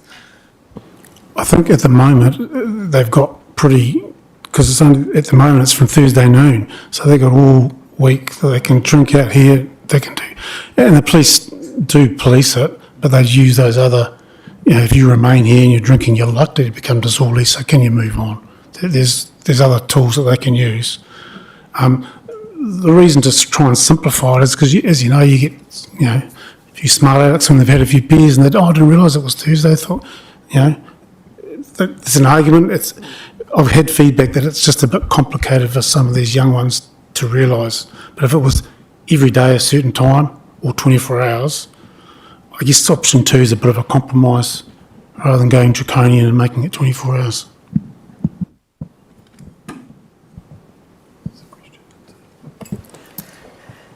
I'm supportive. Oh, sorry, I just finished. I'm supportive of option 2. Sorry. Yeah, that's all I was going to say too. I'm happy with option 2, just because the police do have other powers. We do have an issue down by the rock there with a lot of alcohol being consumed during the day, all day, every day.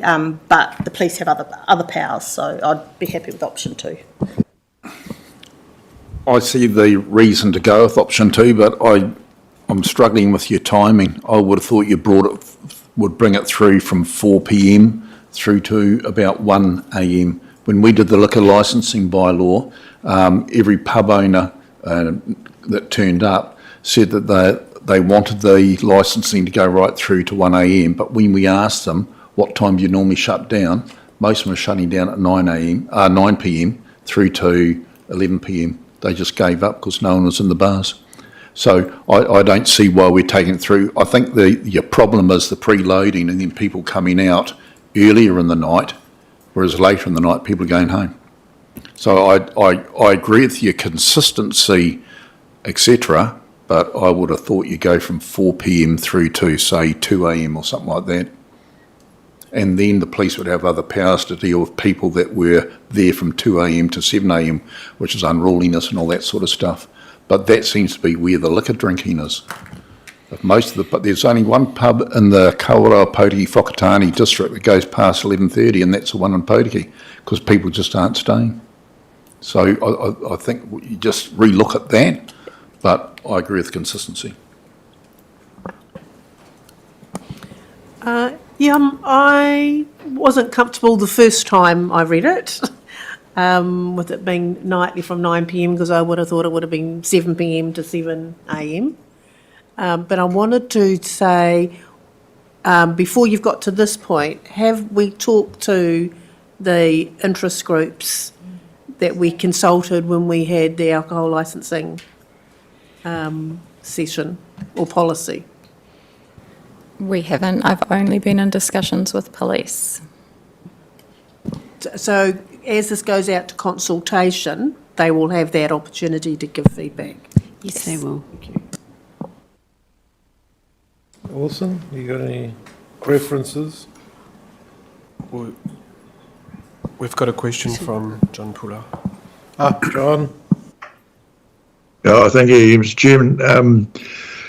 I support option 2, and the reason for that is that's come from the police. So I don't agree with Councillor Dennis's version, really. The police are asking for this, and I think that's the right thing to do.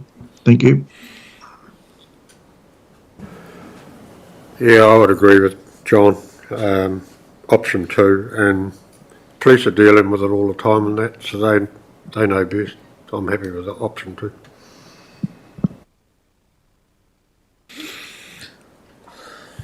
Can I just remind us all, and I know we know this, but just for the public, that this is not, we're not making a decision here, this is just an indication of going forward, and we will make a formal decision later. Looks like we've got support for option 2 as a Thank you. That's most preferred. That's really useful. So we'll check what we can do with getting legal advice. There's also maybe the option that councillors still wants to go for option 2, even if legal advice isn't saying that it's restrictive. Yep. Good one.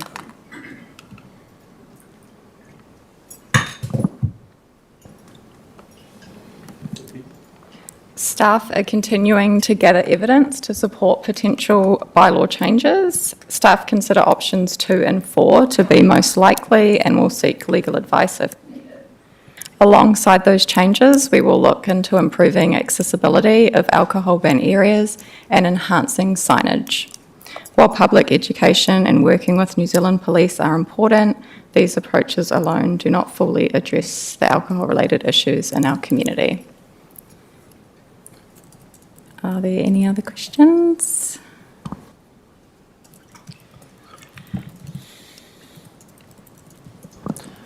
Thank you. Thank you.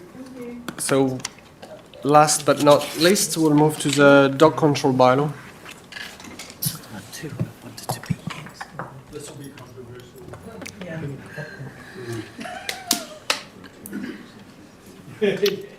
It'll probably be the quickest of the lot.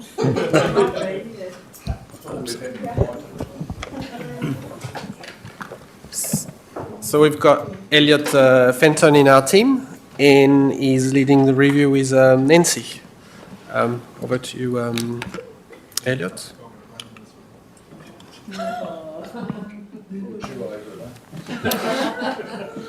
Cool. Morena councillors. They are like dogs with bones. Cool. Morena councillors, and happy Wednesday to us all.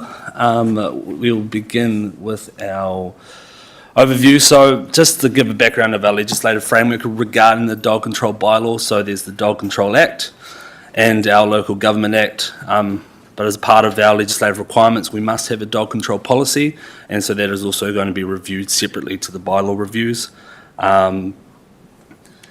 And so the dog control policy, just to give you a quick idea, gives us our strategic approach to manage dogs in the district, where the bylaw gives the council the enforceability of our local rules and our legal effects. So the purpose of that dog control bylaw is to regulate the control of dogs so that they don't cause danger, distress or nuisance to our community. And so the effectiveness of our bylaw, we've discussing with the Animal Control Office, it is a very effective tool in terms of utilising their role and to promote safety through the rules outlined. Is it really cool business? I will take that as rhetoric. That's okay.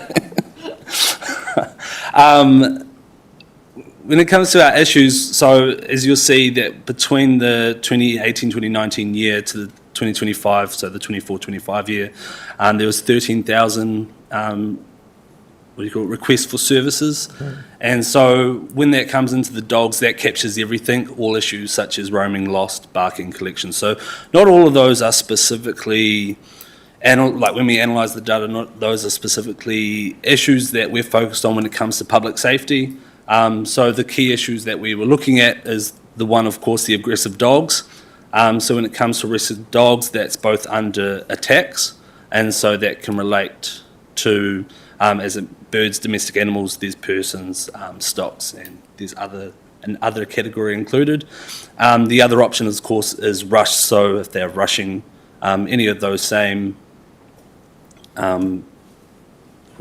persons or the likes, then that is when they've rushed them and they haven't exactly led to an attack. So over that time period, we've had an average of 135 attacks and then had an average of 98 reports of rushing. The other issue is our roaming dogs. So There hasn't been significant change over the last sort of couple of years, but it's nice to notice that there has been a trend in the last 7 years of when this bylaw was introduced that the number of roaming dogs is trending down, but we're still looking at an average of 579 roaming dogs or reports of roaming dogs per year. And so it remains a risk to the community because there's an increase of risk of aggression, so increasing those attacks or rushes to the community, but there's also the increased risk of breeding, so increasing the unwanted dog population in Whakatane as well. Can I just chuck in a quick question? So the number of roaming dogs has been decreasing, and that's really positive, but have the attacks numbers changed, or has that been relatively consistent? It's been relatively consistent, like there's been no significant change over either of them. The other issue when it comes to our dog control bylaw is non-registered dogs. So currently, we're looking at 5,360 owners of about 6,840 registered dog owners, and that was from the fees and charges report that Nancy's team took to council.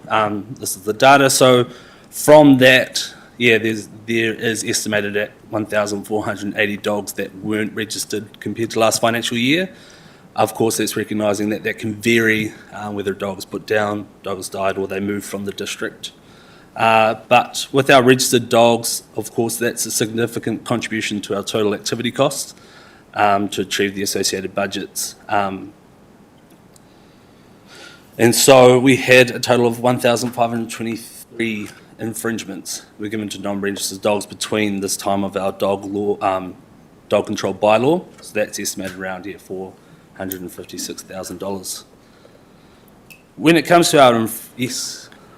So do they, I know they don't pay happily, but what percentage of the infringement notices get paid? That's a great question. So in the infringement section, which I guess get on to, it's around 71% went to court, basically, on that. Oh. So they weren't paid. And then it was lodged with the courts.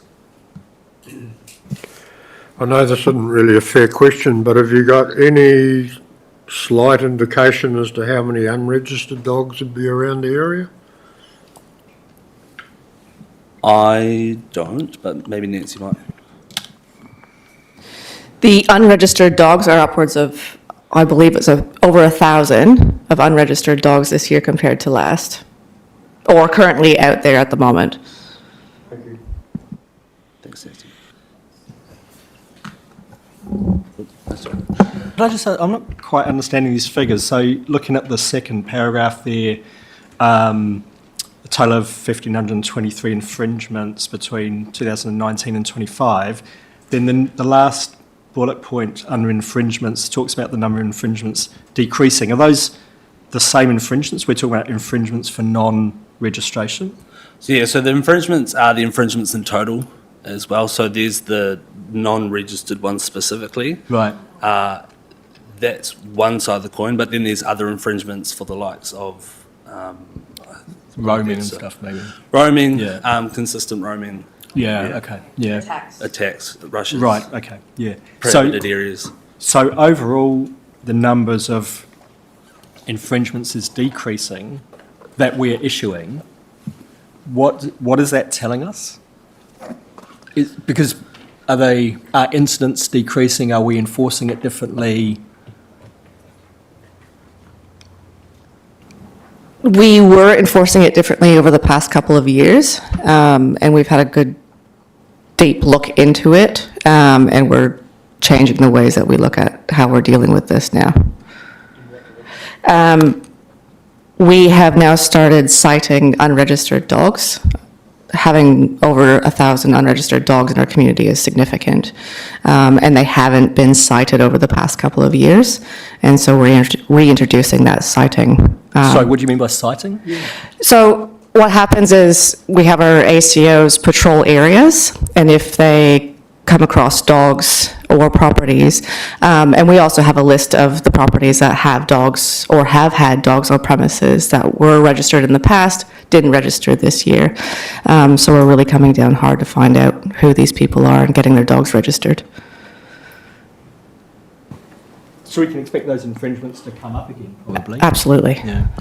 So just to follow on from that one, Nancy, so how, you can't actually go onto a person's property though to check whether they own an unregistered dog, is that correct? So we don't want to go door knocking, and that's not exactly what's happening.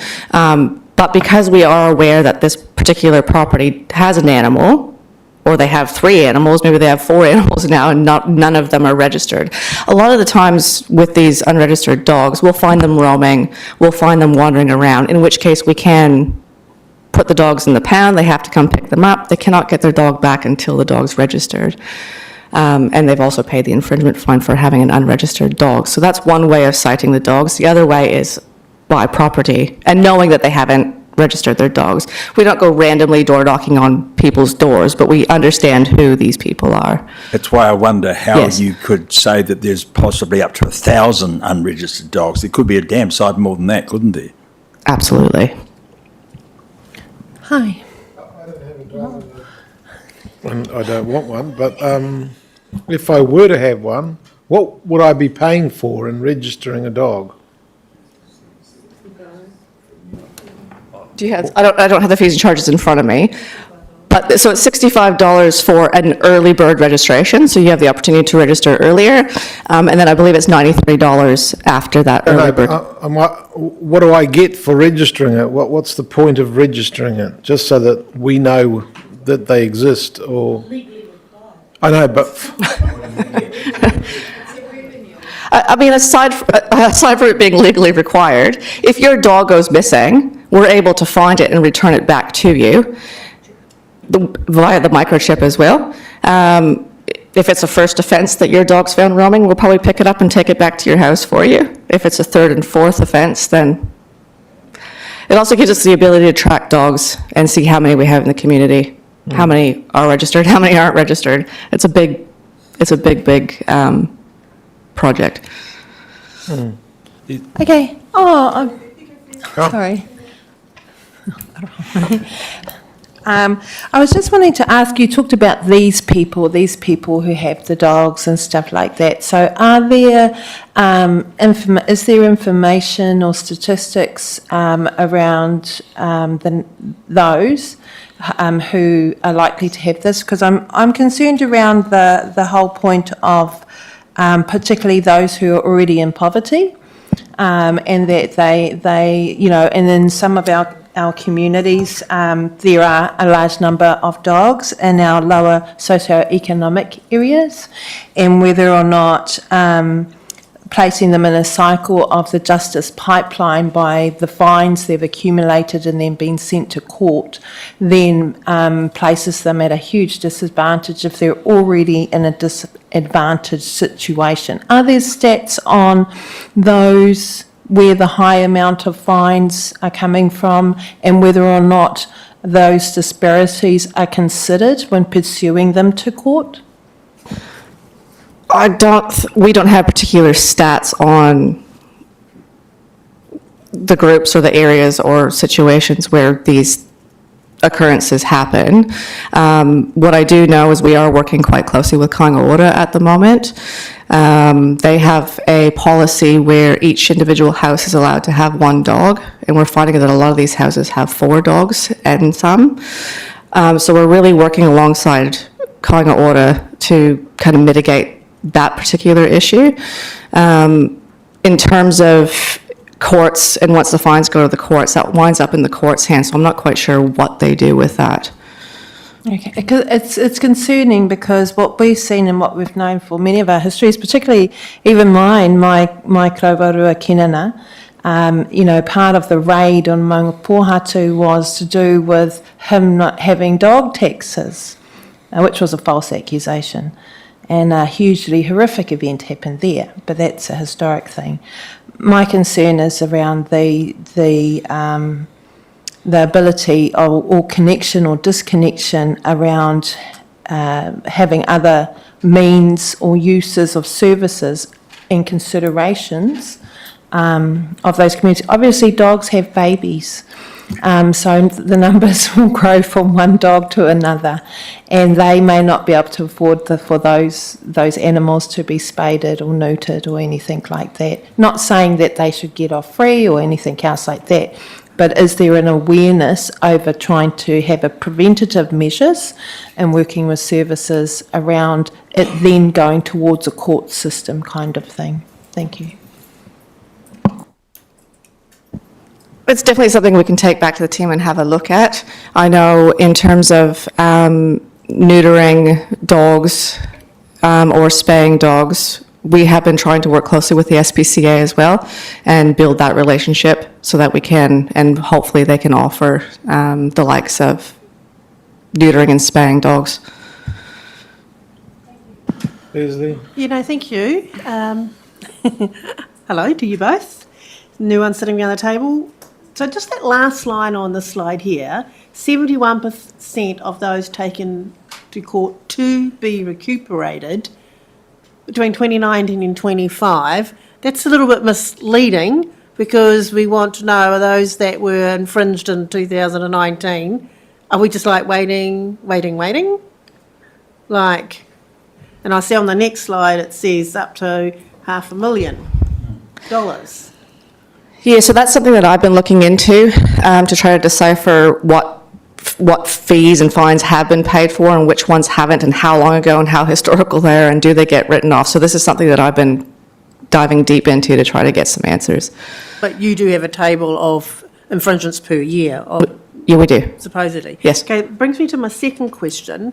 Looking at our quarterly finance and performance reports for our non-rates debtors, you won't have this information in front of you. It says that we've only got overdue 90 days, $7,600. Now, I went back to the last 3 or 4 years. Why are we not putting this dog infringement debt inside our non-rates debtors tables? Because there's a category for animals, but it's not listed anywhere. It's going to have to go to you, David, or Steve. Well, I think, can we just note that one? I'm not quite sure what makes up those, those tables that you're looking at there. Yeah. I think it's a fair point, but I don't have the answer. So leave that with us if we can. All right. I'll have an answer for you tomorrow. Thank you.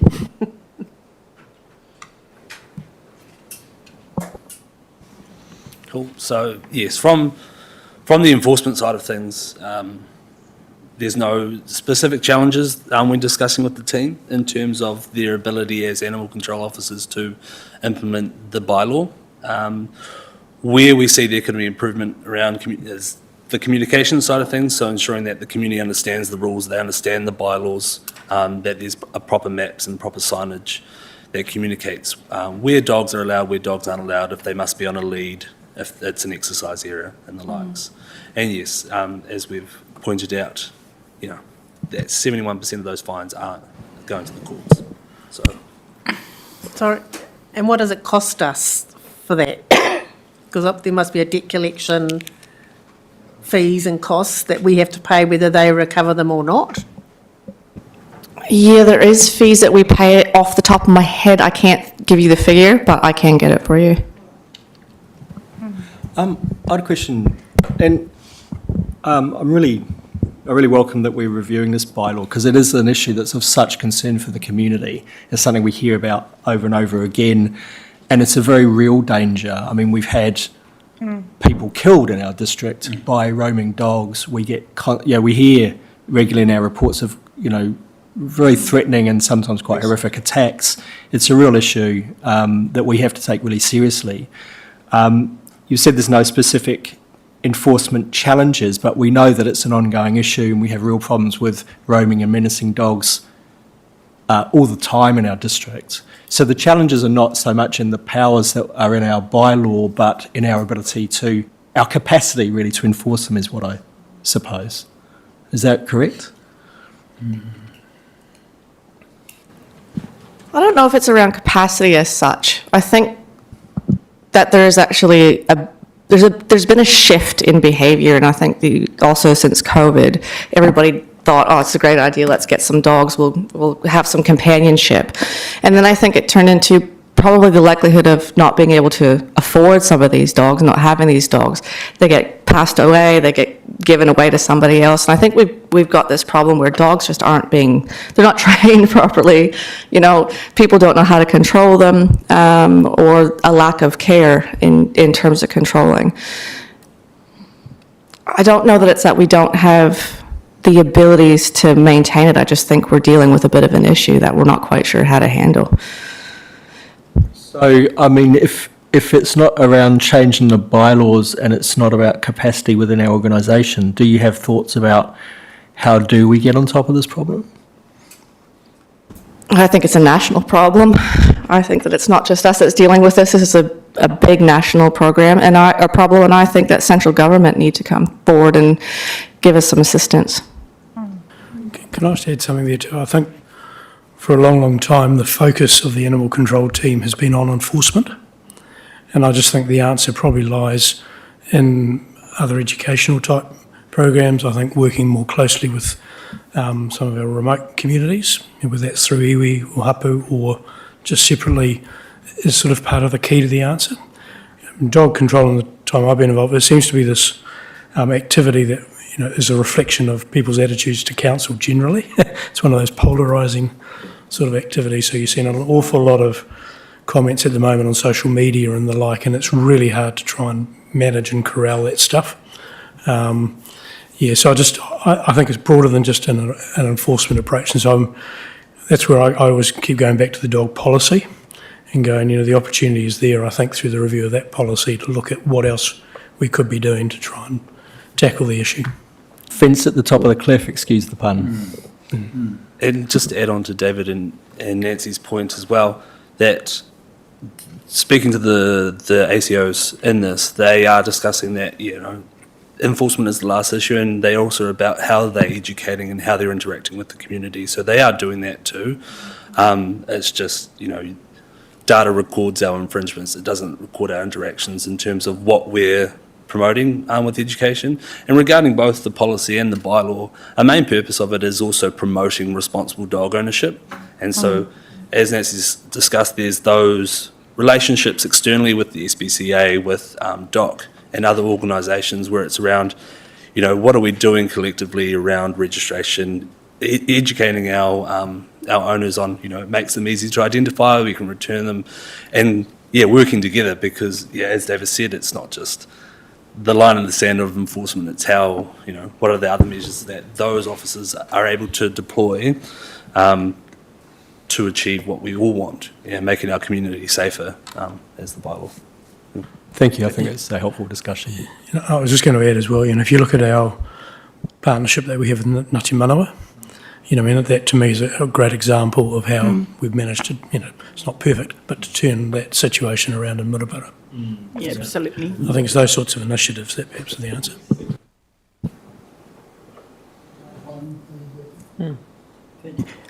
Again, when we were talking about the relicensing fees earlier on this year, Tu O'Brien brought up the fact that so many Māori have or keep dogs for hunting purposes. And could they be considered as working dogs?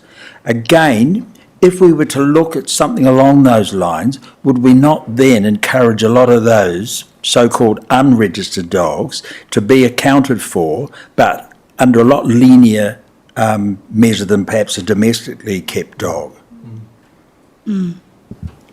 Yeah, absolutely. I see that it's not been put in here, and I noticed it when we were walking in, but we have talked about it at length. Absolutely. So is that thought likely to come back to the new council for consideration or for more in-depth? Yes, I'll document it down and make sure that it gets put in here because it was discussed at length. Thanks, Nancy. Thank you. With regards to aggressive dogs that are, you might be walking your little dog on the beach and all of a sudden a big dog comes along and, it's happened before. Is an owner allowed to have like a cattle prod and defend their dog with a stick?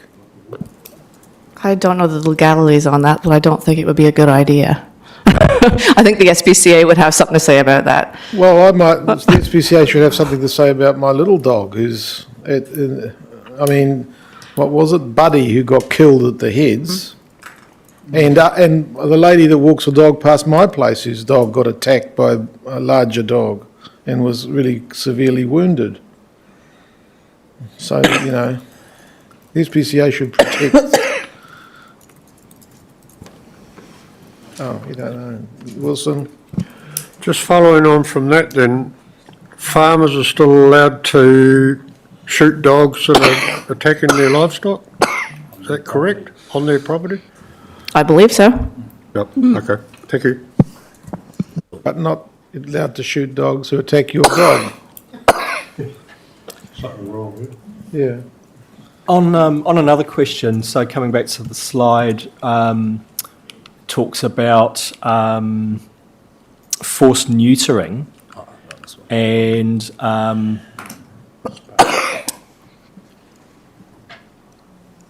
it talks being a dog that on a number of occasions has not been kept under control. So is this something that we actually do, and what's the threshold for us as an organisation? So it's not something that we actively do now. So from the proposals, that's one thing, speaking with the ACOs, that they wanted to introduce was around the forced neutering of dogs. What's stated there is what's in the Act, and that allows that to happen. The second half of the question. Oh, so the ACOs, would they have they suggested a threshold at which we might want to take such kind of action? Because if it says a number of times, I haven't looked at the legislation, but that's a fairly vague statement. Yeah. In terms of the threshold, unsure of what that looks like. Unfortunately, Verna's sick. She's got all the answers in her back pocket. But I think one of the issues that we have with if we do put in a neutering, let's just say, I don't know, strike 3, you're out. You need to get your dog neutered. Here's a certificate from SPCA. Take it to the vet, and it'll cost you next to nothing.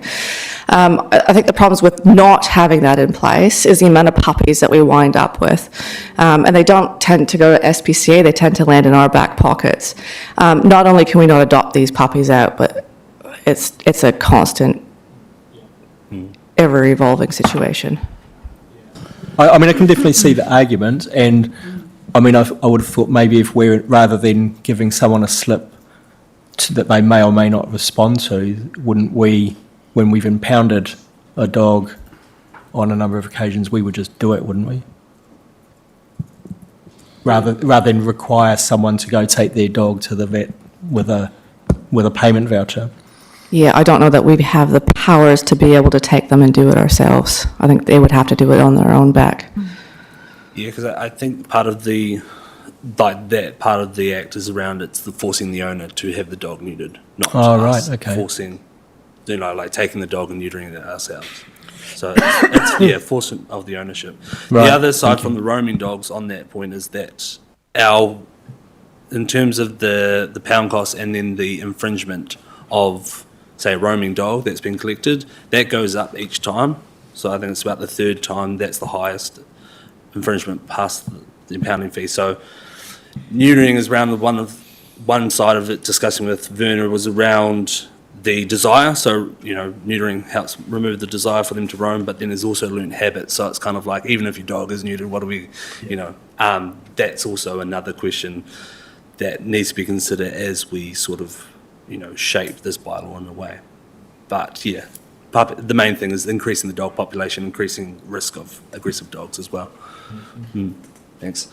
The other proposals that we have or have been identified that we can include in this bylaw, so changing the on-leash areas. So the big one is making the CBD a on-leash area rather than where it's currently a prohibited area for the dogs.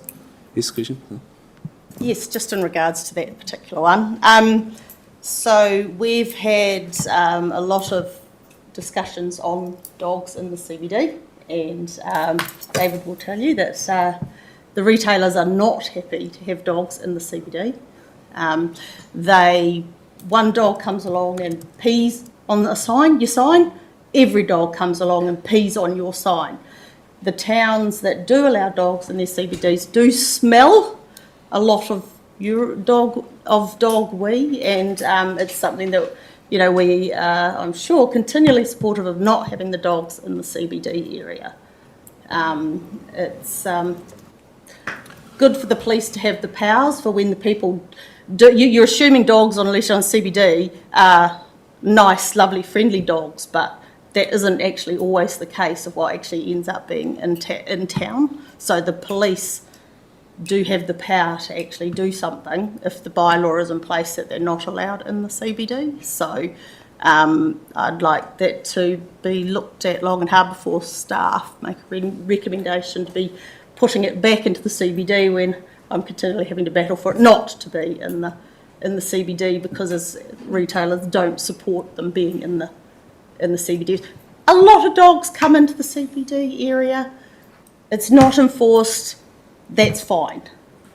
But it's... I let dogs come into my shop. I love dogs. But the thing is that you don't want every dog being allowed to come through the CBD.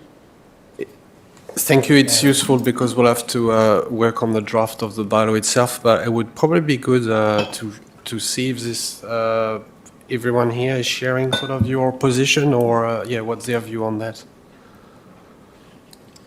I think it'd be really hard to define between the lovely cuddly dogs and the ones with weak bladders. So I mean, as Councillor Duke says, it's really nice to have the little cuddly handbag dogs in your shop, but how can you legislate against the ones with weak bladders? I appreciate there should be no roaming dogs down the Strand, and it is disgusting when you see someone walking their dog and they just pee on the nearest thing in the town, and not that I've seen that many. But there again, Bunnings lets people take their dogs into Bunnings, and I find that really weird, but it's a really hard one, eh? Wilson. Well, personally, I don't see why people need to take their dogs into the CBD, but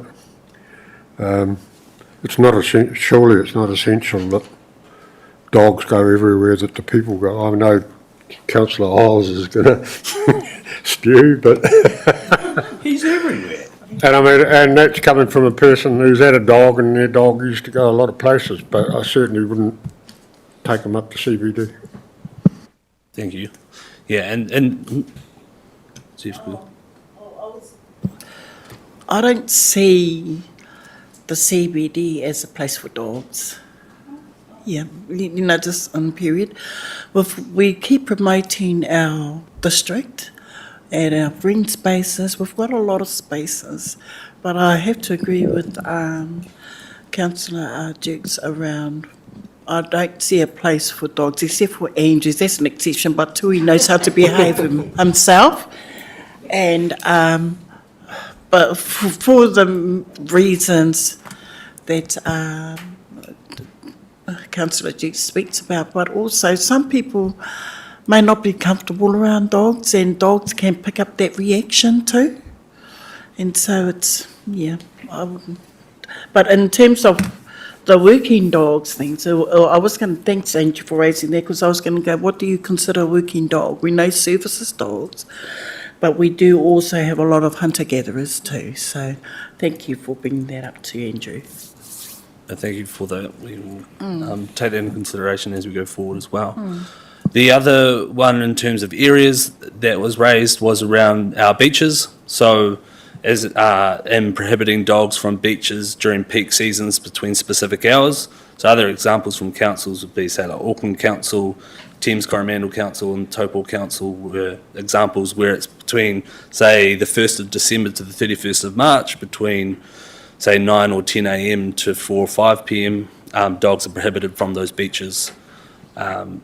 And specifically aiming around most populated beaches. So if we're promoting ourselves continually as a town that we want visitors to come in, same sort of thing with the city. Not everyone's going to be comfortable with dogs, so that was one of the other suggestions in terms of changes that we'd like to make in and around the areas where dogs can and can't go at times.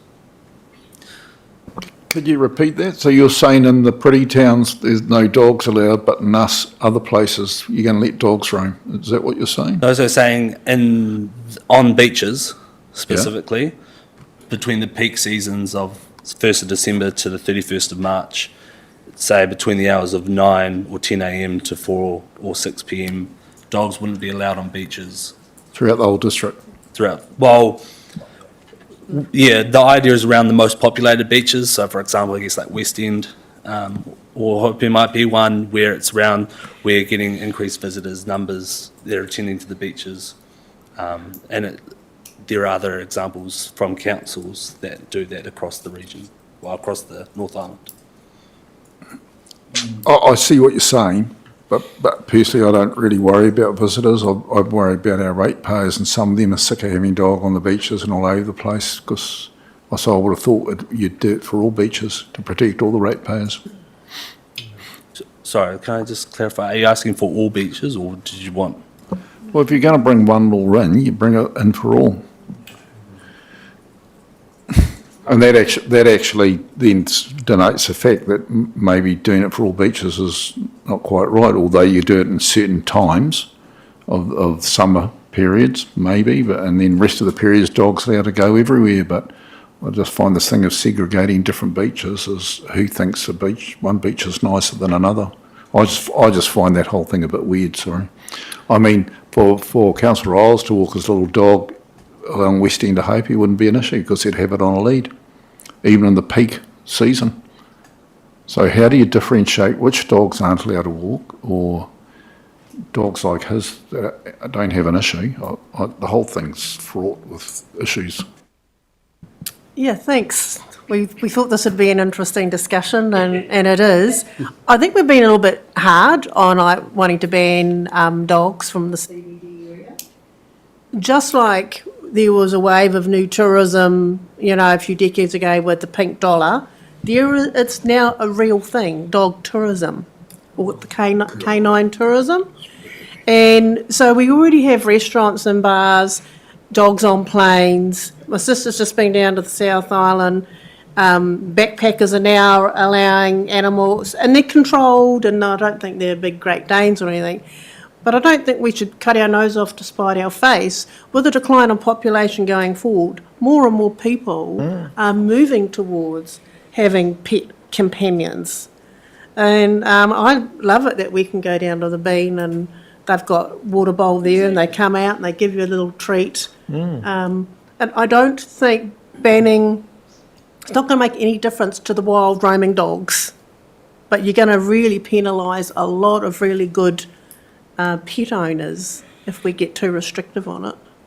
I agree with the Deputy Mayor, and Popsies does the same thing. They bring a water bowl and a dog biscuit, and I mean, I'm starting to ask myself, where can dogs go? I mean, the question that you asked at the very beginning, Your Worship, was what did we get for our registration? Yeah, well, in actual fact, listening to this conversation, nothing. You get even less if we were to enforce the fact that we cannot have them in a commercial or in a... They currently are.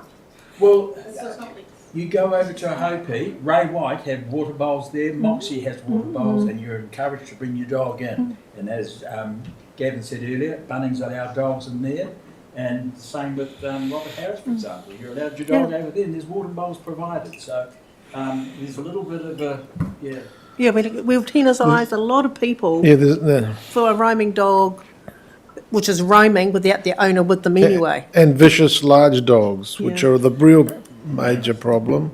The biggest Can I ask issue- a question about dogs on a person's property separated by a fence? Because I just about had my hand taken off by one. Different story. Yeah, I know, but... That was because of your sign. The biggest issue for me, Leslie, is the fact that they pee on our signs, and we have product out onto the street which they also pee on because the dog owners are not watching them, even though they're on a lead. And it's a lot of a mess to have to clean up. And this is even while we don't allow dogs in the CBD. Are you allowed to have product on the street, on the footpath? Because it doesn't belong to you. Only if it's outside your shop, not if it's on the other side of the street. You've got a little gap that you are. Are there any dog deterrent kind of things? Because there's probably all the water coming from that cafes that gave them bickies and stuff like that. I don't know. But, you know, like, does the council have its, you know, the street clean-up, not very often, okay. Just wondering if there's like deterrent kind of sprays.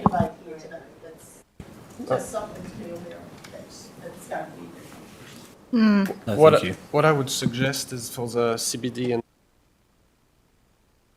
we're looking at maybe further restrictions, but there's not unanimity. So what we could do is potentially leave it as it is, but when we are consulting, asking formally the question to the community and see what they want, and then come back to you with a bit more clarity.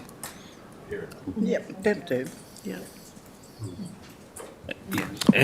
So, sorry, No, you go. it's a separate subject. So if it's on this, go ahead. I was just going to About move on to dogs, the next.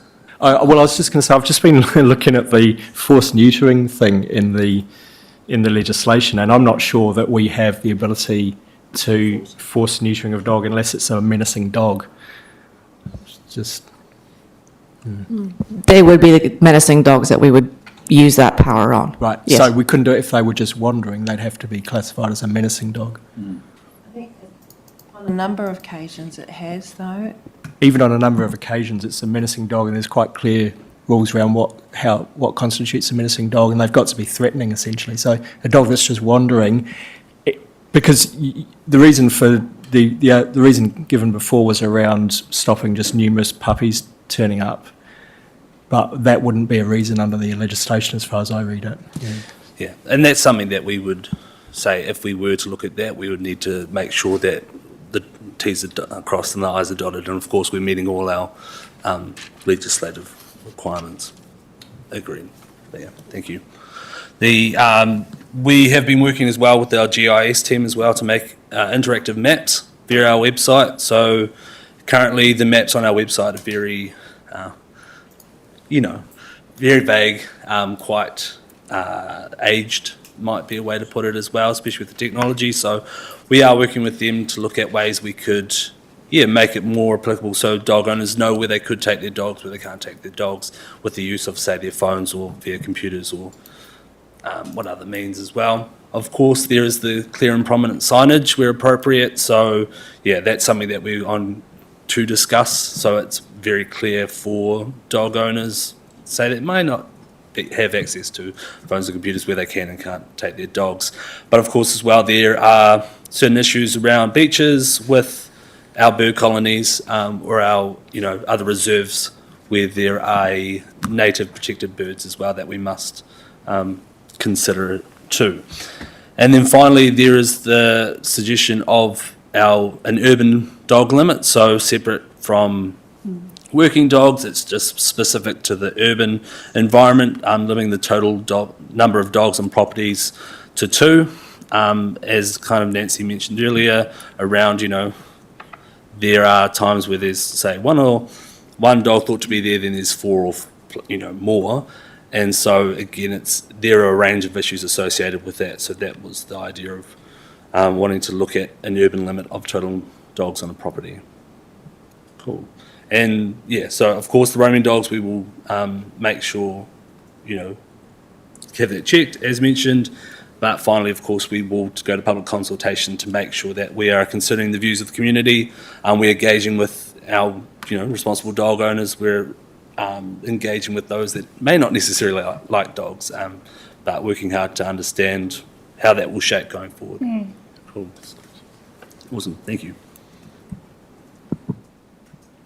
Is there any last question on the dog bylaw, or are we moving on? No? I've got a question. I've got a question. Hang on. So we don't have a cat bylaw. I'm just thinking about limit cats on properties. Yeah, that's right. Well, this one's about dogs. No more than 19. When they die, you don't replace them. Carry on. My problem That's never it, got all right, solved. tongue in cheek. Okay. Thank you very much. It's been really beneficial for us. To be able to move on and go through the draft of the bylaws. I know we've been over time. I've got just a couple of more slides, and we'll be very quick. But I just had a question for councillors. I might just hand over on the next slide to David. Is it okay, David? That will tell you a bit about the work we've done in the enforcement space and what else we will be looking into. And then I'll go to the next slides around the next steps. Thank you, Harvey. Nice surprise. I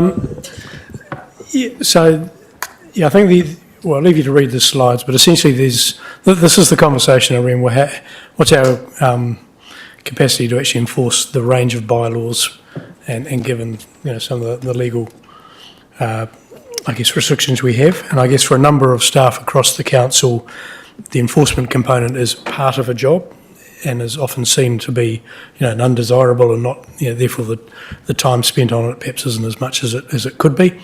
And that raises issues around people's training and understanding of how you do enforcement.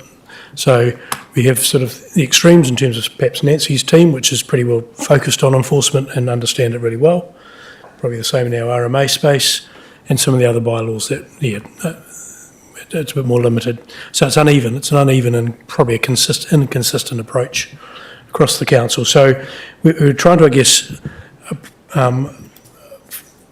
deal with it in a number of ways. Firstly, there is now an enforcement policy that has been adopted as an internal document. So that was adopted by the executive. And it's really around guiding staff on how to approach a situation and what factors need to be considered to lead you to a path around what is the appropriate enforcement. So trying to keep people safe. We are reviewing the delegations at the moment and making sure our warrants of appointment are up to date. And obviously we are reviewing the bylaws to make sure that they are also up to date. But it does raise that whole issue around our capability. And I guess just saying to you, I think where we are at, there's a couple of additional staff in the FTE quota, if you like, that will be considered again through the annual plan, which were put in during the LTP process around compliance. And that was, I think I talked to you back at that time around developing a compliance team and perhaps trying to take on some of the wider bylaws enforcement across the council. I think, reading the writing on the wall, that's probably not going to happen. So the answer is therefore trying to build up training and capability throughout the council for those staff that do have it as a responsibility. So I think that's essentially what those slides deal with. So, David, just following on from that then, our actual enforcement officers at this stage are really contained basically within our parking wardens and within our animal control. Pretty much. That's about it, in terms of, we have a trade waste officer who does a little bit of enforcement. And otherwise, yes, it's the Ian Maloney's of this world who have this, range of functions, who also does enforcement. So just going a little bit further, with what we have actually, or the fines that we've, or the revenue that we've sourced from prosecutions, would that is minimal or we haven't taken a prosecution for ages, so right. So essentially no income comes from that. From that point, it really wouldn't be worthwhile employing a full-time FTE. No, I know at this stage, but we can't replace. Yeah, so I personally wouldn't look at it as in terms of revenue, offsetting. I guess there's a component of that, but as you've heard, for certainly bylaws enforcement, there's limited ways of enforcing it. So, relying on income and revenue is not a strong argument. Thank you, David. Thanks, David. Almost there. So the next slide, I just wanted to go back to one of the first slides, which is really important. So the next big step for council will be to approve the draft of the bylaws before it goes to consultation. The question I've got is, would you like a briefing ahead of that council adopting the draft bylaws, or Is this something that you would you like to see them? So, so sorry if I was not clear. One of the big steps will be for council to adopt the draft of the bylaw. Today we've discussed the content of the bylaws and what they are and what they are doing, but we haven't gone through the draft of the bylaws themselves. Do you want to see the draft of the bylaws before it goes to council for approval to consultation, or are you happy for us to just go to council? I'd like to see a draft, given some of them. And when would you do that? So- By when would you have the draft? So that's the next, that was my next question. Thank you. There's two options. We could, in this one, you would see on there was an option for September. I'm thinking it might be better to do that on the first, on the first month of February with the new council and do a bit of a recap on what we've discussed and present the draft bylaw, rather than doing this here now and then the new council may not be aware of what's happening. So Yep, That was to Leslie's point at the start of the meeting, and I agree with that. yeah, so do I. Okay, I'm supportive of that. thank you. Yeah, any other questions? That's, I know we went over time, so that's. All right, it's important stuff. Thank you. Yeah. Well, it's not your fault we ran out of time. We were the ones asking the questions. And that's what you want. Thanks. All right, thank you. Thank you. Thank you, guys. I did have one pathway, but just around the, because you talked about revenue and being able to have warrants or officers appointed or thing. I just thought about the Mayor's Task Force, I don't know, whether or not collaborating with Ministry of Social Development, and whether or not that can help appoint roles, or is that too far out thinking?